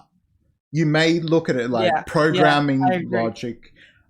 I think that's a different form of art where you look at it and you think. In the literal sense. I'm not saying. I think that's literal sense too. An I think you can define art as a lot of things, and I think in that sense, No Man's Sky. I don't categorize them in the same thing, because I don't want to just lump everything into the same category. I want to separate them and actually be able to tell the differences between how each one is, because there's games that focus more on art style and there's games that focus on more mechanics. I'm not saying that programming games that focus more on mechanics isn't technically art, but I don't consider it the same art that you would consider a game like Hollow Knight, where the art style is the main part of the game. Where No Man's Sky, the art style is not the main focus, the mechanics are. I'm not saying it's not technically art, I'm saying it's not the art that you would think of. I'm referring to art in the more basic form. I think there's a pro and a con for this. Art, in general, is a very ambiguous term. You can use art to describe a lot of things in it. I know, that's why I usually use it to separate different things. I'm not saying that, I'm not saying, hey, I'd rather just, I don't know how to explain it. I just feel like things should be not all lumped into one category, because if you think about everything the same way, you're going to be biased towards a certain aspect of that. So if you're thinking about art and you're biased to one certain type of art, you're going to look at that and you're going to be like, that's not art because it doesn't cater to the type of art that I know as art.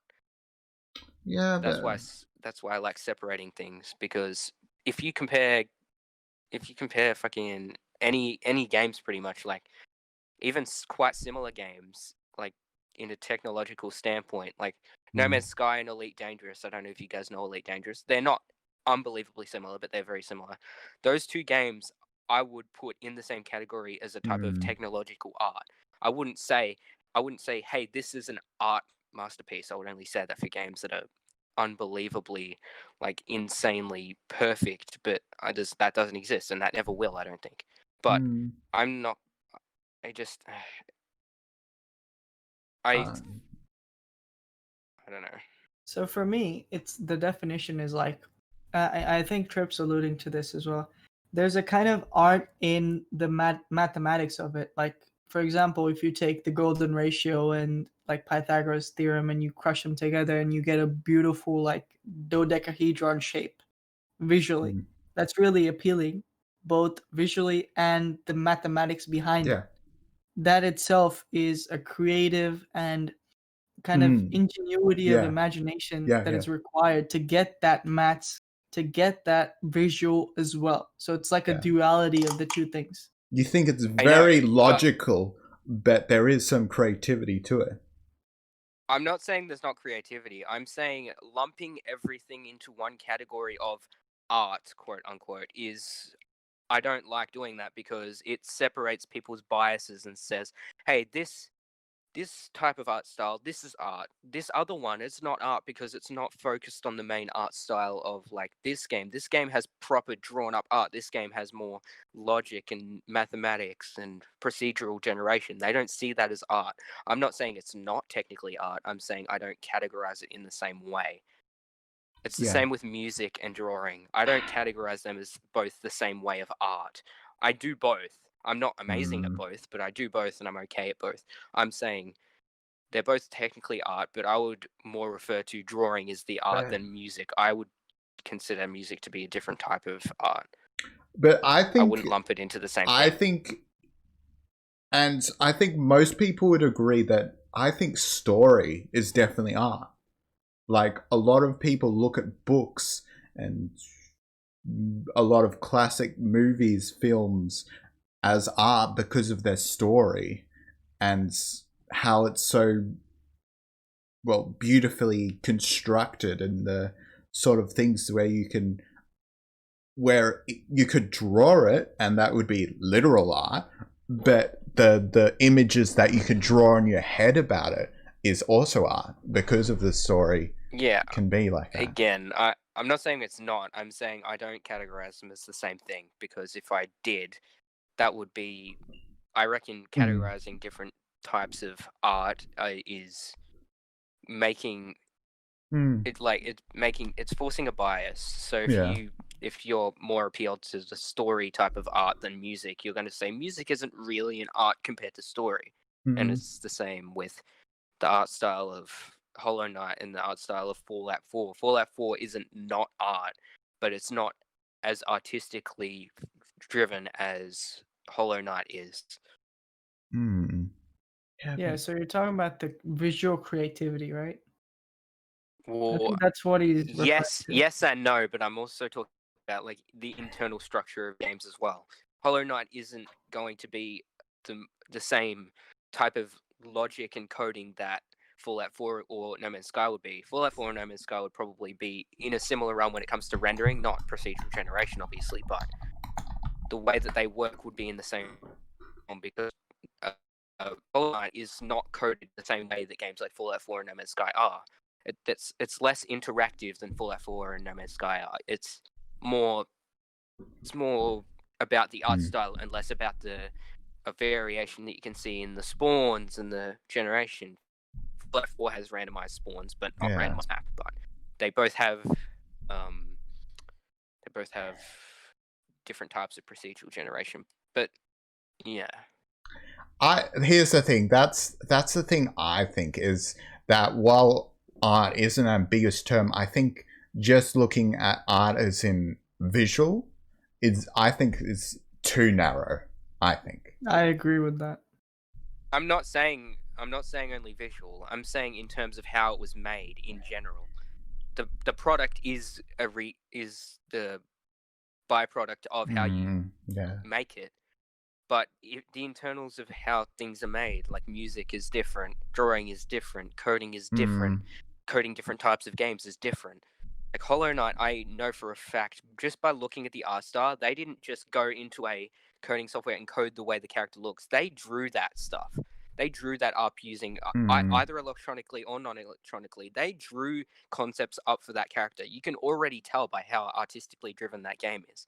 But for Fallout 4 or No Man's Sky, they might have sketched up some things like that, but they wouldn't have gone so far into it. They would have more coded it and looked at the character design and used references for that instead of just going, hey, we're going to make this game about the art. They were like, no, we're going to make these models. We're going to do this, but it's not going to be the same artistic interpretation of a game that this other game is. They weren't comparing it, obviously, but it's not the same type of art. They're different things. And I don't want to say, hey, this is art and this is art, because they're both art. I would say so, but I'm not going to go and lump them into the same category because they're objectively different. Yeah. Okay. In first, how they're made and how they look. First, I'm gonna say, hey, Kiwi. I'm a bit busy right now. But hey, Kiwi, how you doing? I'm also gonna say, I think, and Techie will agree with me here, is coding is a lot more than just logic, I feel like. And again, he might not be visualization and conceptualizing things before they even exist. Yeah. There's a lot of planning in coding. A form of logic, is it not? When I think about something, when I'm picturing it in my head, that is that's a form of creativity, but it's also like a bearing on logic. If you don't think about something before you do it, you're not using logic. You're rushing into things before you've completed it, and that's not using logic. Logic is the steps you get to that creative standpoint. So let's say you have a exactly. Like, so if you rush something, you're not. Yeah. You have a painting in your head, and you want to put that painting on paper. You have to transfer that creativity from your head to the paper. And there are several ways of doing that. Like it takes a level of creativity to even get an efficient and effective way to transfer that from your head to the paper. That itself requires can take use to master or has its own artistic value is what I'm trying to get at. I'm saying that I don't not think that they're art. I'm saying they're not the same type of art as when you think of, hey, this is like visualizing things, even if you're just boiling it down to how you think about things after, like before you finish them, you think about, oh, this is going to look like this after I'm finished. You don't think about it the same way as coding as you would with an actual art piece. They use different parts of your brain when you're thinking about it, because coding is an art. And I'm saying people who can code, I fucking can't, are really fucking talented. Like in my opinion, they're more talented than musicians because they need to. It's so much more complicated than like doing a drawing, unless it's unbelievably detailed. But if you're talking about, even if you're just boiling it down to very simple coding, some of that can be difficult. Like if you were trying to give a normal person something to code, they would have no clue how to do it. There'd be nothing. They wouldn't be able to do it unless they were taught. You couldn't just sit someone down and be like, hey, code this. But if you were drawing, they might not be amazing, but they can do it. And it's the same with music. They could get in like bloody GarageBand on their iPad and go, okay, I can make this melody, I can make this beat, I can make them sync up. Like there's different difficulties of art and there's different categories of art, and I don't lump them into the same category because they're objectively different. None of them are objectively better or worse than each other. I mean, I may have some biases, but I'll say none of them are better or worse. Music isn't better than drawing isn't better than coding isn't better than either of those. Yeah, no. So in the end, it's just like, which neural pathway do you have rigidified in your mind to do a certain Exactly. For music, it's you have to listen to the tone, you have to analyze it, make sure it's in the right pitch, and then play the song, depending on your instrument. With coding, you have to know the language, the framework first, then you have to have your idea, then you have to set up the basic framework to run that stuff, and then you have to actually code it, then debug and test it, then go back and code it again, and then finish your product. Like it's a continuous cycle. So you would know that better than I do.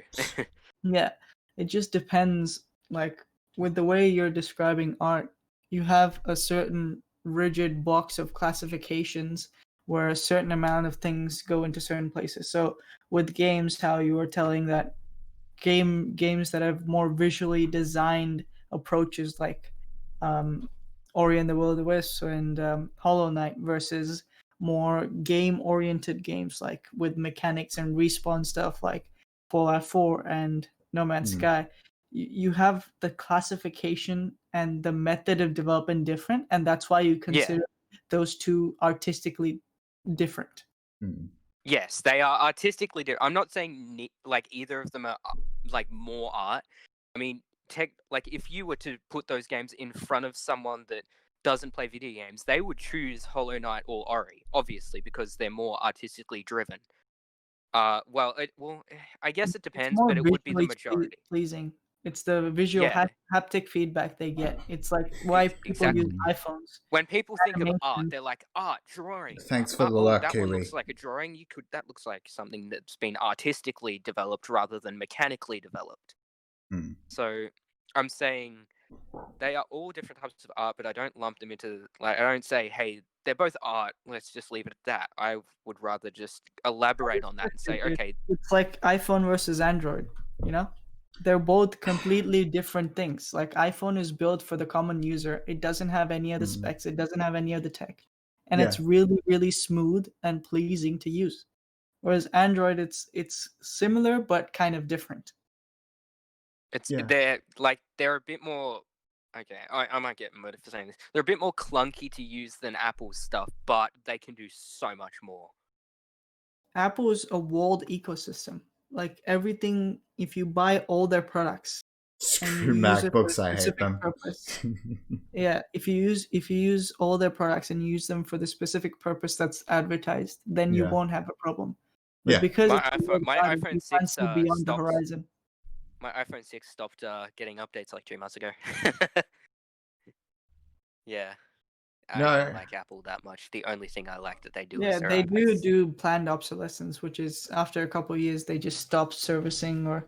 Oh no, they give it a long time. The iPhone 6 came out 6 years ago. Like it's been 6 years and they only just got into took big it away. trouble for throttling their old devices so that they buy new devices. Have you read about this? Yeah, I know about that. MacBooks are meant to crash once you open Chrome. What have I done? What have I done? Oh my god, I just switched my Twitch to light mode. I want to die. I want to die. Where's dark mode? Oh, it's like people using light mode in Discord. Psychopaths. Look. No, I'm gonna die. Twitch is in light mode. I can't. Oh god. I will agree, Kobe. You've actually got a point that I actually thought about. When you think of art, you think of something that a class of people might be able to discuss when you think of movies and books, they can get analyzed. And I think no matter what, I don't think the system as a whole, the code, even though me and Techie might look at an algorithm and go, holy shit, this is really good. We can see that. Like, a lot of people can't because they don't program. A lot of people won't be like, hey, this is art. They'll be like, that's just a bunch of numbers and words. What does that mean? What does they're using what does data.split mean? They're using REST APIs, they're using camel case. Yeah, and we can look at it and go, wow, this is art. What does data split mean? What does freaking LSIF mean, you know? I mean, I only know the basic stuff, but you know what I mean. I think I would consider that art because I do know some stuff about coding. I'm not I can't code, but I do know how it works, and I do know what people have to go through to code things, and it's insane. And I think that's why I would consider games art, not because again, the coding won't be as looked in the future. But I'm thinking in the future, say 20, 30 years, 40 years maybe, I don't want to think about when I'm that old. A classroom of people will be able to talk about games in the form of the story. Will they look at the story and look at it? They can analyze the story in terms of the art, and I think also a sense when it becomes more mainstream. And books, so it's only a matter of time. Yeah. And the gameplay as well, because again, this is something that was more exclusive to my my game design thing, but I'm thinking also gameplay. They might, in the future, people will be able to analyze and go, the way they construct the gameplay, because probably more people have played games by the time it's 30, 40 years in the future, and they'll be able to see it's constructed like it's art. That's why I think if you can analyze anything to a certain extent, it's art, right? If you can analyze it, it's art. It depends. Like, you can't just analyze rocks sitting on like the beach. You have to have I think you can analyze anything, honestly, but not in the same way you can analyze some things. But you can technically analyze anything. You can analyze the build of my phone case, but it would be fucking boring and it would have no use, but you can do it. You know what I mean? But even with a a phone, there's an art, because again, you take a phone out, you can examine it, you can look at the shape. A carpet, a carpet. Well, that would be art from a science. That would be a science art from science perspective, because you can look at the molecular composition of like what they've done. God, the product. What about a block of plastic? Shut up, Trip. Not everything is art. It can Okay, so I will say a phone. Yes, that's art because it's a design and you've actually Yeah. I'm assuming they use. I mean, maybe they don't use CAD. And that's more visual as well. If you but there are some things that aren't art, like a block of wood that you can't make art. Like, you can't say it's art. I mean, a lot of people might, but if you're thinking about it in a realistic standpoint, a block of wood can't be art. There are some things that can't be art. Like, there are some things that are just common sense now, that how they work. It's not like anything special. It's not art. It's like a plug. You can explain the internal design of that plug, but I don't think I don't think anyone would consider it realistic art because it's not got the same amount of work put into it as the stuff that's being made now. It would have when it was being developed. Pop culture in a way, like artistic stuff. It ties into pop culture, like art as a community embracing the art and kind of respecting it and critiquing it.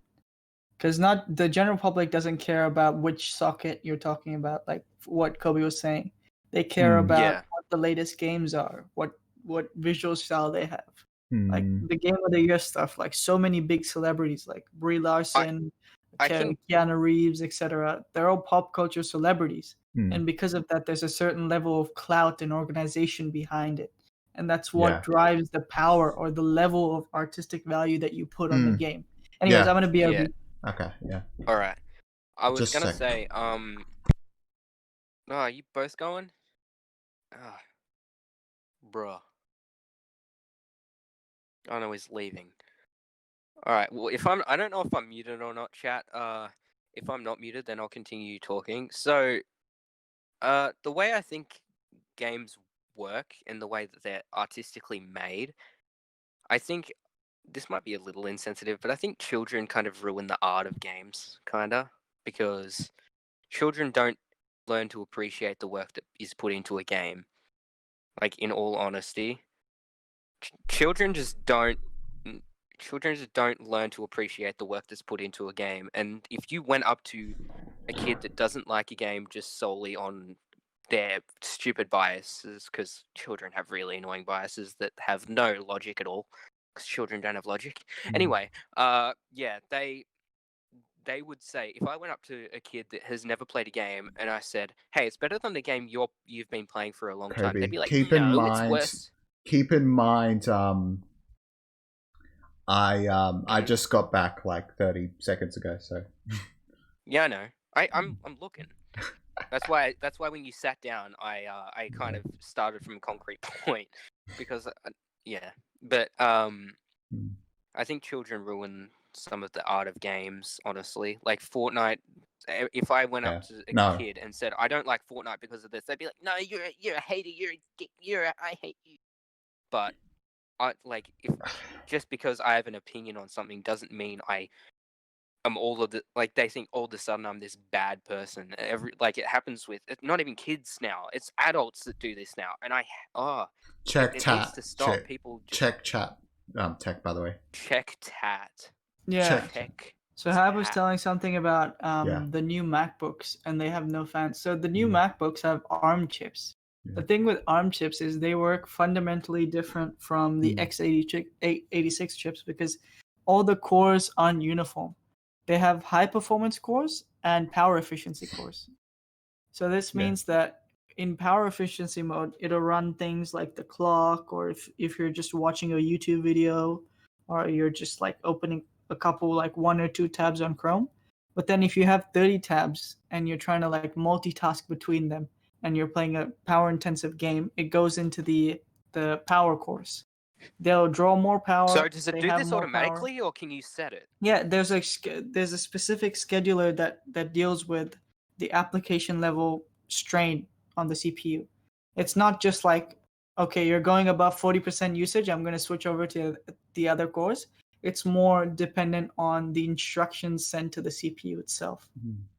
But yeah, I agree with Half Dude. That True sounds MacBooks. like it could have.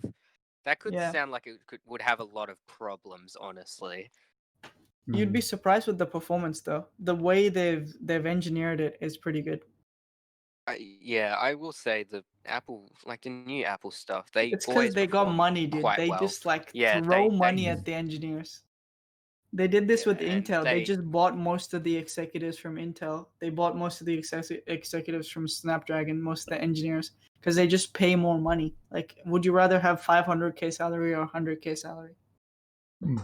I mean, I wouldn't. Well, if you just mention the money, but if you mention morals, I think I would maybe change my decision. If it was $500,000 to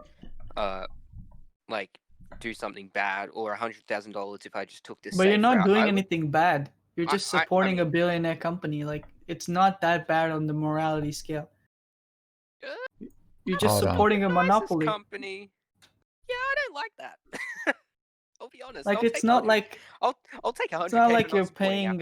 You're not working for Nestle, who's taking water from like African people. It's just a multinational conglomerate that you work against. It's like working for Arasaka, dude. I mean, Apple is stealing money out of mindless consumers that don't know the real specs. Exactly. That's more on the some consumers are woke, some aren't. Like, it's just the movement. Eventually, they'll get to a point where it's fluid, and they're fighting some legal battles, which are draining some of their big pot. But it's just like, in the end, you just have to leave it to were fate. the first $1 trillion company. I don't think they're on $1 trillion now, but they were at some point. Yeah, it's the same with Amazon. they're neck and neck. One's distributing and one's conglomerizing. Yeah. Yeah. Well, if you were to say, hey, would you rather get $500,000 for supporting a greedy company that doesn't care that much about morals, doesn't do anything insanely bad, but doesn't care about helping customers, or $100,000 to help a company that really does care about customers?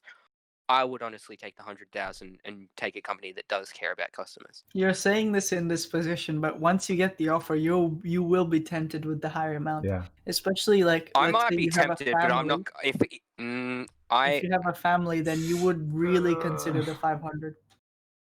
It's I disagree. Your future. Honestly, it's in the same like kind of playing field, if I'm understanding this right, as cheating and the temptation to look at other women. Even if you're married, you say, "Oh, I'll never leave that," but you can still feel tempted. Everybody will feel tempted. It's the same thing with the money. If you're offered the money, if you're given that opportunity, you will be tempted. Your morals will be challenged, I guess. They'll be challenged, but for some people, they will be completely overwritten. For me, I don't think that's true. It depends who you are. Like, I'm not saying, oh, I'm better than those people. I'm just saying it depends who you are and what you think. I don't think I would cave in unless it was like to save somebody's life. Morality, as strong as it is, over time, it can get chipped away. So let's say that they're offering a ramp, right? Let's say whatever company you're on, they're ramping your salary by $3,000 a year, and Apple's offering $5,000 a year. That's much less of a visible connection, but over time, you'll be earning more with Apple than the good company because of the sales and the volume that they do. Okay, so I'll earn less. If I can live on the less, I'm not going to take the more. Okay, it's not going to happen. This man's a saint. I'm not God incarnate. No, I'm not saying. Look, I'm not saying I'm a messiah or anything. I'm just saying I wouldn't go for the morally worse choice because I get more money. I wouldn't do that. Yeah, but the only instance I'll do that is to save somebody's life or save people's lives. If it was just good company, less money, bad company, a bit more money, I would. Or even if it was a lot more money, if I can live on the good company's money and get less, I'm taking that. Like, fuck treating customers like shit. Fuck that. I hate that. I will say, IT, and I'm sure a lot of courses actually, all areas of study, they do a good job of teaching ethics. At least that's my experience in IT, of teaching you what you should do when you're faced with a moral decision, and get you thinking about like what is the right choice. I guess they do a good job of that, but I still think no one's perfect, and they'll, I don't know.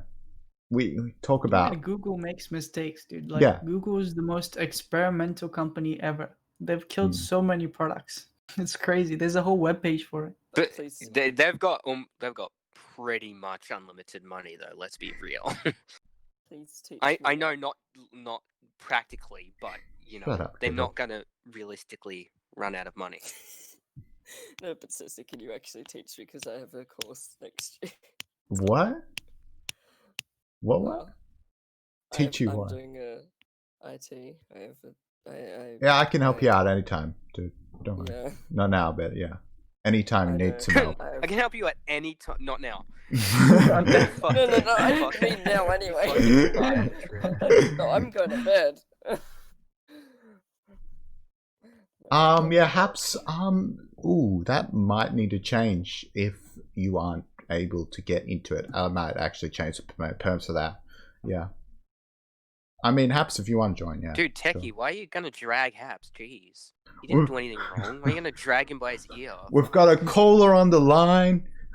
Haps, no.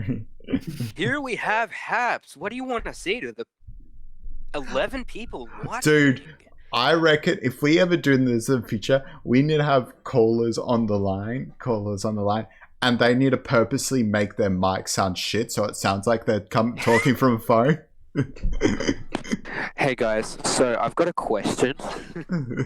No, it needs to, that like that kind of like how it sounds on the phone. It doesn't sound like that. We have Habs. He's going to try to use TTS, but it's gonna fail. TTS. TTS is on. You're on the line to 17,000 people, Habs. What do you have to say? All right.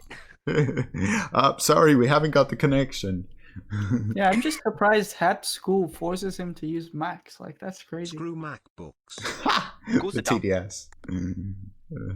I can guarantee you I know almost as much about computers as the actual IT guys. Almost.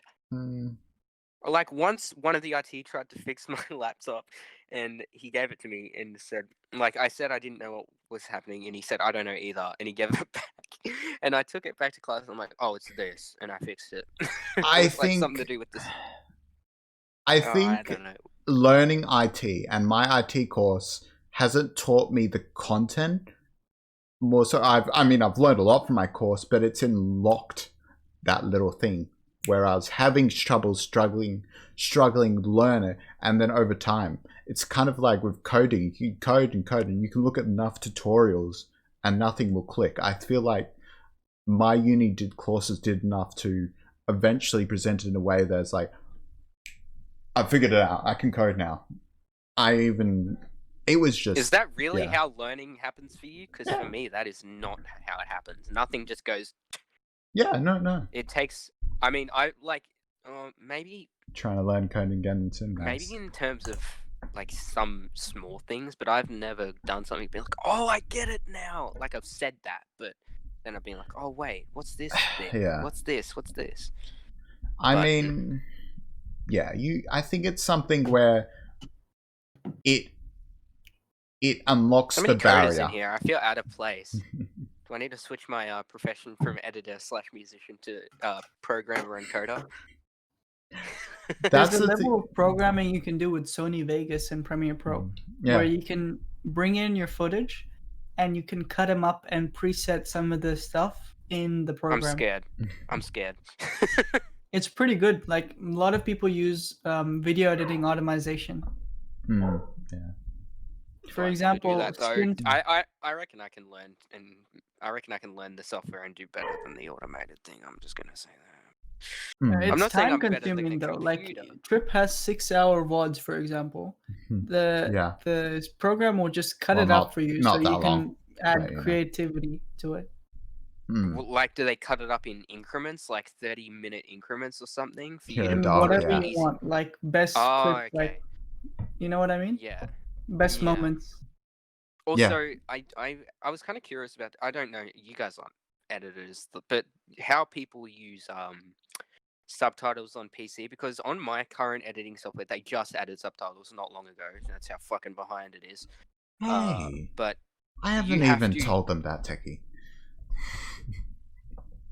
I don't think they even remember what you're talking about. It's fine.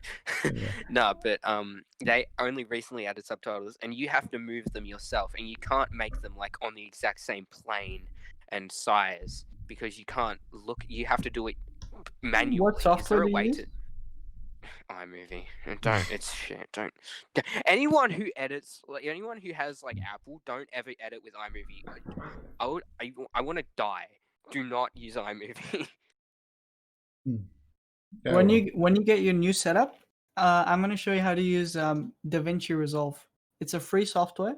It's Oh, actually, should I? I don't think it matters. I was gonna pirate Adobe Premiere. So that's really bad idea. You know why?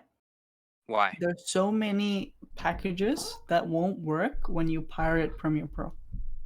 The whole advantage of Premiere Pro and Creative Cloud is that there's so many like plugins and packages that you can install to make life so much easier. But the downside is when you try to pirate it or when you try to get it, you lose access to basically everything because it corrupts your files, and you don't want that. So you would rather use DaVinci, which is like a similar level but free. It's like using VLC or QuickTime. They're pretty much the same. One just looks better. I just want to say we probably shouldn't talk about that, because again, that probably breaks Twitch 2S again advocating for legal stuff, such as pirating. I don't advocate it, but I was going to do it. I mean, you shouldn't mention it either. Like that's That's why I said, should I do this? That's where we think the border. That's where I draw the line. I would still recommend to just get DaVinci Resolve because it's pretty much the same as Premiere Pro, but it's free. I know Premiere Pro. I know how it looks. I know how the UI looks. I know how everything is placed. I don't know anything about DaVinci Resolve. It's pretty similar to Premiere Pro. It's pretty similar. It's really good, DaVinci Resolve. I'm using it right now, and it's got some good features. Or cool enough. Cool features. I do like those could features. It's my accent. You said could. You just said could. It's my accent. COOD, could. Some could features. It's used in Hollywood as well, and it's like mostly people backed. So it's like it had a crowdfunding campaign. It's like Wikipedia. I'll use DaVinci Resolve. I won't participate in illegal activity. Twitch. It's not Trip and Fall that's speaking, and don't ban him, okay? God damn. Anyway, Full Life was the best game in the world, in my opinion. No, Kobe probably doesn't have Twitch chat open right now, but he might. Yeah, I do. Oh, never mind, okay then. Haps is typing. Uses so much CPU. Well, I use a fucking iPad. I can't tell how much CPU I'm using. There's an app for it, I think. Yeah, probably. Well, leave me alone, okay? I can't see how much CPU I have with the base iPad with nothing. Okay, I have a shitty laptop with an Intel Pentium in it. That's the only thing I have. Yeah. With OBS, thanks to Techie, but. Well, you know. I can't wait for you to get the PC. It's just gonna open up a new world for you, dude. I'm just waiting for the debit card. I'm just waiting for the debit card. I'm gonna go out to the mailbox every fucking day. I'm sorry. From now on. A whole new world, a shining sky of Trip's ugly face. Dude, I am going to do Twitch things one more time before it closes. That's the thing I'm gonna do. It's gonna be quick. It closes 1st of January. Yeah, I know. We'll do it, but in between Christmas and New Year, I reckon. My dad is always pissed when I talk late at night. I don't think I can join Twitch things if it's this hour. Gotta keep it low. Yeah, my mum does too. I mean, sometimes she tells me to go to sleep at 12:04. She's like, I'm probably going to join it or start it earlier, like maybe 8:30, because well, you said you were gonna start this at 9:30, but start at 10. I'll make sure to do that. This was a whole different thing because I had actually something to do with something came out of blue. But always comes out of the blue. It was my diabetes. I had low blood sugar. I know. No, I'm not complaining about you having to do something, but I'm saying something always happens when you plan something, doesn't it? Like that. It feels not like that always. Sometimes I'm fairly on time. Not you in general. Like not just you. I mean, like in general, it happens, or at least to me, it does. It's like this, and I'm like, okay, cool. Well, fuck you then. I was planning on doing this, but okay, cool. You know? Thoughts on Flash players shutting down this month? It's outdated. I think perhaps it's outdated, to be honest. I think shutting it down is unneeded. I think shutting it down is so unneeded, especially since Adobe is such a successful company. I think they could just continue supporting it. It's such a profound thing. It literally made the gaming scene in some forms. Like it's such a good thing, and they're just taking it away because it's old. I really don't like that. Here's the thing: is HTML5, I believe, you can do the same things as you can do Flash. It's actually become redundant. Flash. Yeah, it's become redundant. Yeah, I know, but it's just so much nostalgia for all the things that were made in it, and the things that were made in it will no longer work. It's not just, hey, it's going away and all the stuff will still be there. Most of the stuff that's made in it will be fucking gone. Yeah, you can still use extensions. Yeah. I know, but it's still a lot of things like since Adobe Flash Player doesn't work, if the person doesn't have the code for the thing that they made anymore, it's going to be pretty much fucked. Like, how are you Can't going be every Flash game. H5. That's like, oh, you like Among Us? Name every task. Trip, get a fucking 12 gigabyte WD Gold HDD and download every Flash game. Every Flash game, dude. I mean, that sounds like a challenge. Gold. That sounds like a challenge. Save up $700 for a 12 terabyte WD Gold and just download every Flash game and just keep it. Just raid the mini clip. You could sell that for more than you bought the HDD for. Like all those Flash games, dude. Fucking buy the HDD for $700 and then sell it for like $3,000 with every Flash game. Oh man. Yeah, I'm not the best HTML coder. I'm gonna be honest. Never really. I'm not the best coder. Yeah, I'm a bit way better. That's actually C++ and stuff like that. Python, Java. So guys, C++. Object oriented.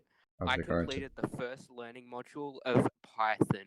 I am so good at coding, guys. I can code literally a loop of text. I'm so smart.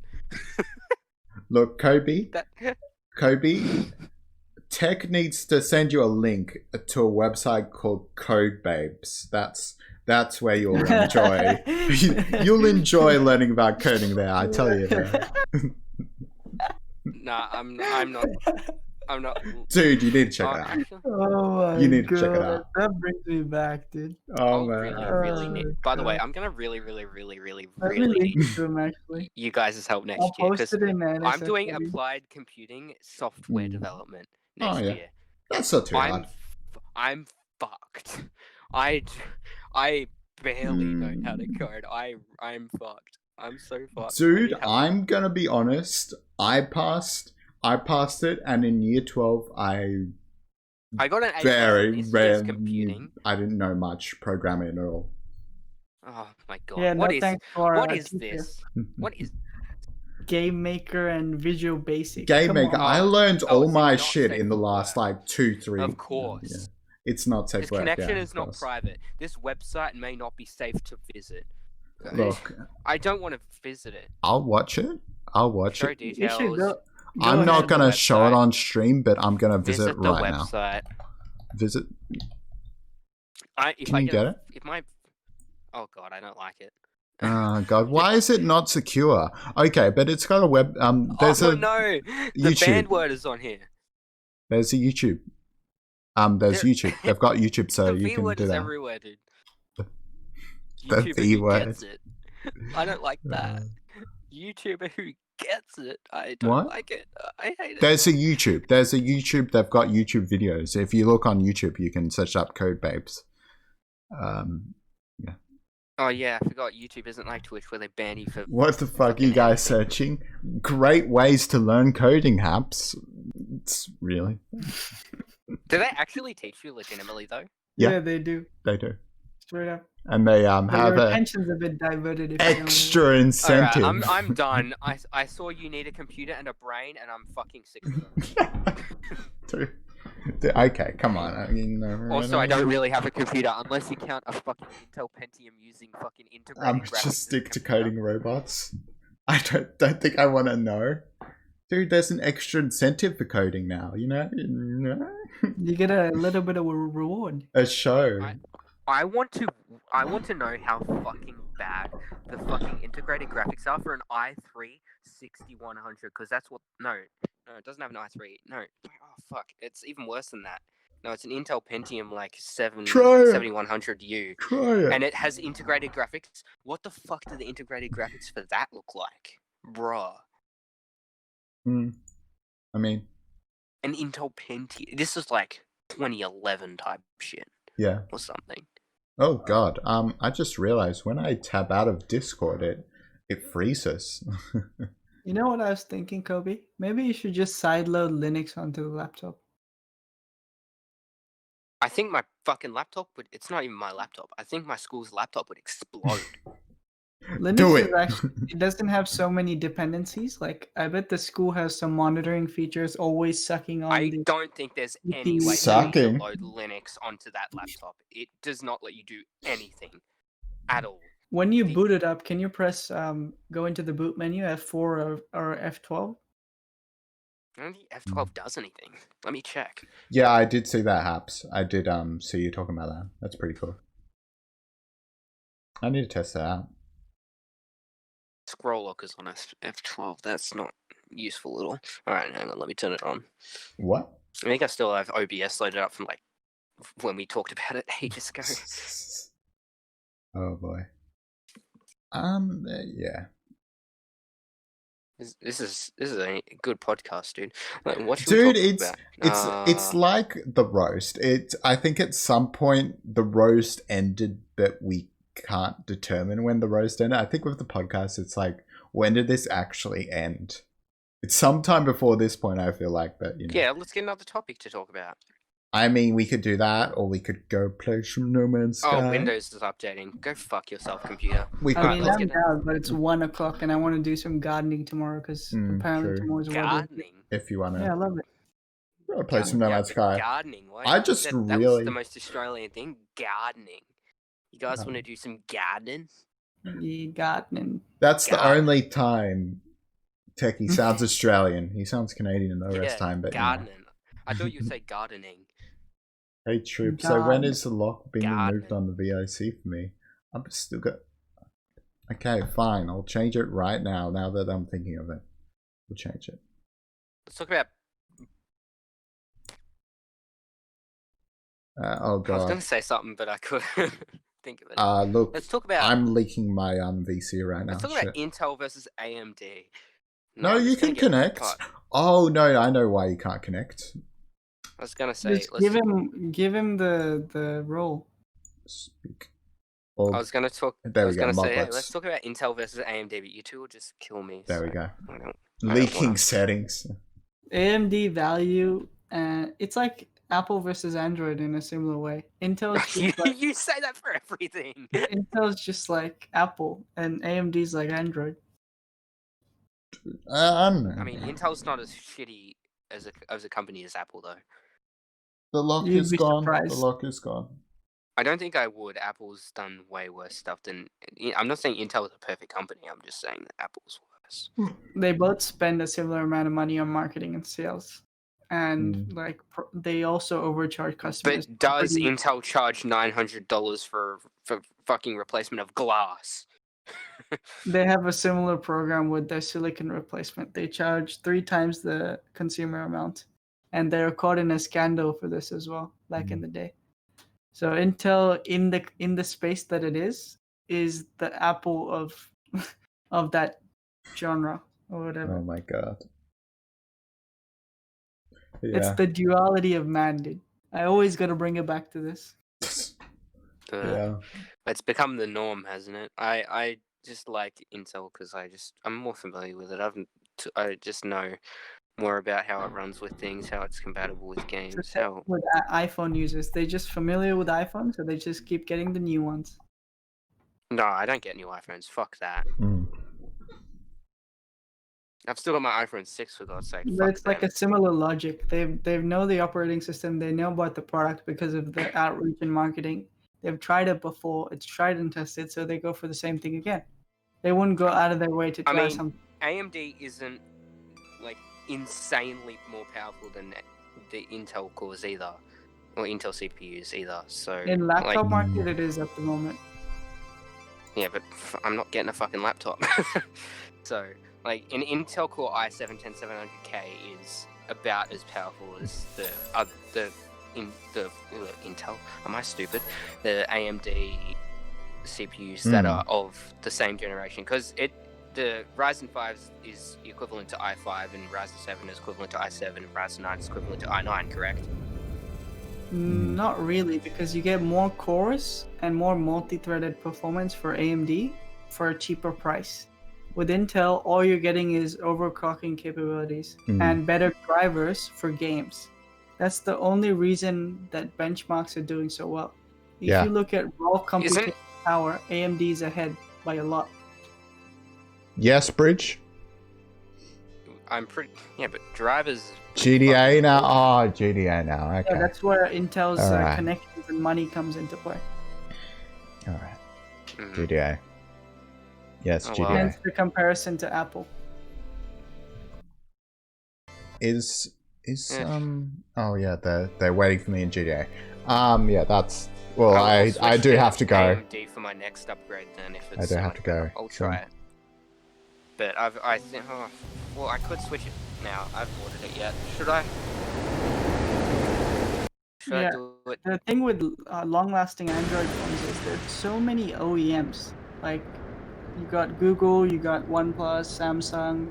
There's just so many of them, and they come with products so fast that they don't have the capability to run and update and maintain all those different SKUs.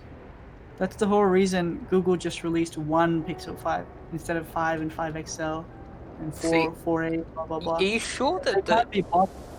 Are you sure that AMD is cheaper? Because I'm seeing this and that's well maybe this is a really high end one. The Ryzen 9 5950X. Yeah, that's the high end one. Yeah, that's really fucking expensive. That's more expensive than any Intel Core one. That's the best CPU on the market. That's why. Hold on. But again, the Intel Core, because I'm guessing this is a result of the better drivers, but it runs. But it's got getting better FPS on pretty much every game. That's exactly why. But the Ryzen has more speed. Yeah. It's okay. So this doesn't. Someone just wrote. So the Ryzen has the 16-core, 32-thread, blah blah blah, and it actually gives stuff. And for the Intel Core i9 9900KS, this is what it is. Quote: most powerful gaming CPU in 2019. Unquote. That's it. But the person actually. If you're buying for games, Intel is actually not a bad choice because not only do you get drivers, you also get really good support in software. Intel has its own game bar extension for Xbox. I mean, Game Power. the main reasons I'm going to be using my PC is gaming and editing. So yeah, so probably Intel's a better choice for you because it's more tailored towards what you need. For editing, I would say Ryzen would be more for like things like development and right. Yeah, like, but editing and creative is also Ryzen because multi-threaded rendering is always going to be better than single-threaded. I mean, then again, I don't think what I'm going to be editing is going to need a Ryzen, like a really powerful Ryzen. I think the Intel Core will do just fine, but I don't know. Here, let me compare. So there's the same Q4 of 29. That's old. i9 10900K is not the equivalent. That is okay. Oh no, that's older. How long has it been since Intel released the CPU?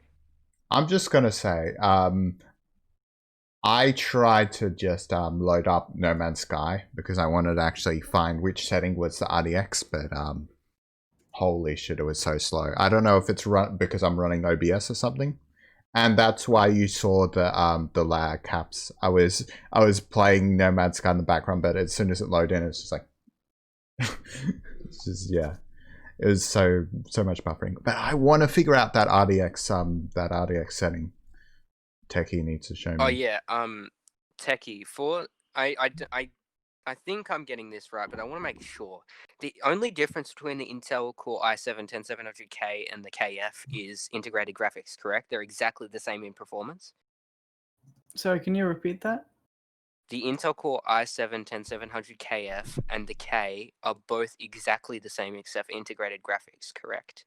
Yes, integrated graphics and also overclocking. One of them is like 0.1 or 0.2 gigahertz more in the top ceiling. Is that worth it? Okay, I'm just gonna quickly go here. I think they're just talk at this point. I actually need to go. I couldn't butt in and say, hey, I think they're talking, just talking. If they want to know where I went, they can watch the stream or they can ask me, like, where the fuck did you go? Yeah, basically I have to end it. My friends are waiting for me on another game, as Bridge said. Again, thank you all for coming. What can I say? Yeah. Obviously, thank you for joining me in the podcast. Techie, Kobe, Kibble, Chucky, Haps in spirit.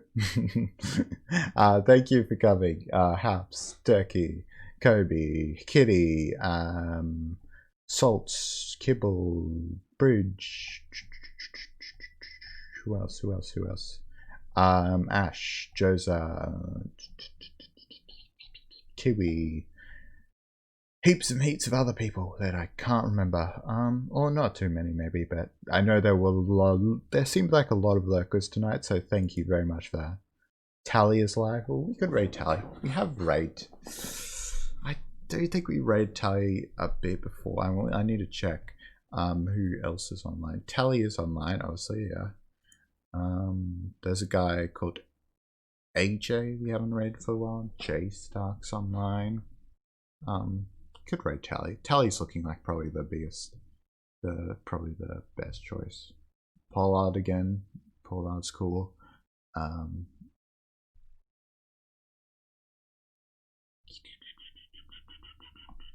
Yeah, probably Tally. Yeah, no, I don't know Tally. I know Tally. I've raided her at least twice before. Yeah.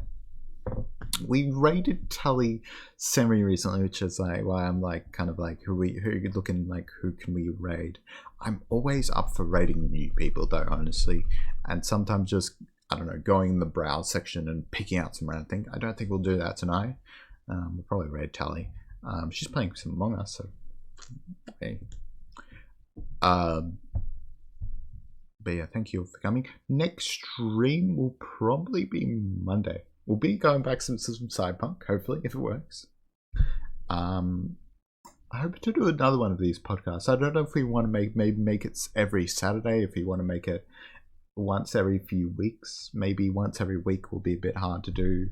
I do want to make it sort of regular, and I think I've got some plans. I've got some plans from the future that might work, because I've got something in the works. I've got something in the works that's not related to my Twitch channel, something else that I think I'll announce. But I'm just giving you a sneak peek of something that I've decided I'm gonna try to move towards, assuming it all works out.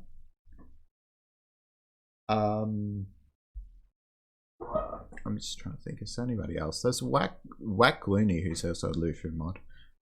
By the way, your brother's request. Yeah, well, no, I don't know. He'll probably get satisfaction from that if it was rejected. So you know, it's like bullies. You know, you don't give them a reaction. You know, and my brother is a bully at the time, so you know, I'm not gonna give him a reaction. Because he wants the attention. That's what he wants. It's a bit harsh, but it's true. I don't get me wrong. I don't think he's like a terrible person, but he's been shitty in the past. He's definitely been shitty. He's definitely crossed a lot of borders, especially when it comes to my Twitch. A few related incidents where one eventually went too far. Why you leave VC, Techie? Because I need to go. My other friends are waiting for me. I told them I'll be on at 1. I didn't actually know they would be on now. They're probably messaging me. Oh yeah, they've pinged me. I'm gonna play GTA. Oops, I tapped out again. He is a psychopath, for real. He's not that bad. Let's be honest. He's not that bad. His heart's in the right place at sometimes, but you know, he's just a typical teenager. I think he'll be the sort of person, I think, later in life that I won't. Yeah, maybe he's got that sort of thing. Maybe he'll be better when he's older, but I don't know, honestly. Let's be honest. He did some things, I think, this year that were pretty like, yeah, no. With friends and stuff, which was annoying. You should just say that. I wouldn't say he's a psychopath. I wouldn't say he's a sociopath. I wouldn't say he's a bad person. I just, you know, I just don't, yeah. And I do like to stay optimistic, but I don't like him right now. That's what I'm gonna say. And I think we've been tighter at some points, and I don't think this is the point in his life where we're not too tight. I think, and yeah, but yeah, we have a kind of strained. I really need to go soon though. So thank you all for coming. Thank you for the lurks. Thank you for all that. We're gonna raid Tally. Reminds me of Marco. Man. Tally is 0412. Gotta raid Tally. Here's the raid command, by the way. Discord, promote for anybody who isn't who's maybe more bit more new. There are that. Also my VODs channel, by the way. That's where I'll be storing all of my VODs. Again, a lot of VODs will still be stored on Twitch, but with YouTube they'll be still there after they expire on Twitch. That's the thing. I'm not deleting all my VODs off Twitch. It's just YouTube will be a more permanent storage. You know, they expire. My Twitch VODs expire after 2 months, and after that, you know. When was the percentage? I don't know. Honestly, I don't know. Yeah, go check Tally out. I'll just have to really apologize to her because, you know, it'll probably be like a raid, then go, hey, gotta go. Friends are calling me for GTA. Gotta go. You know.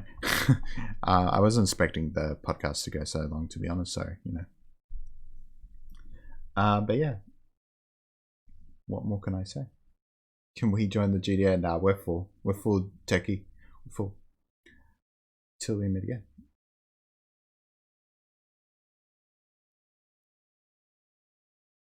It's okay. You can run around.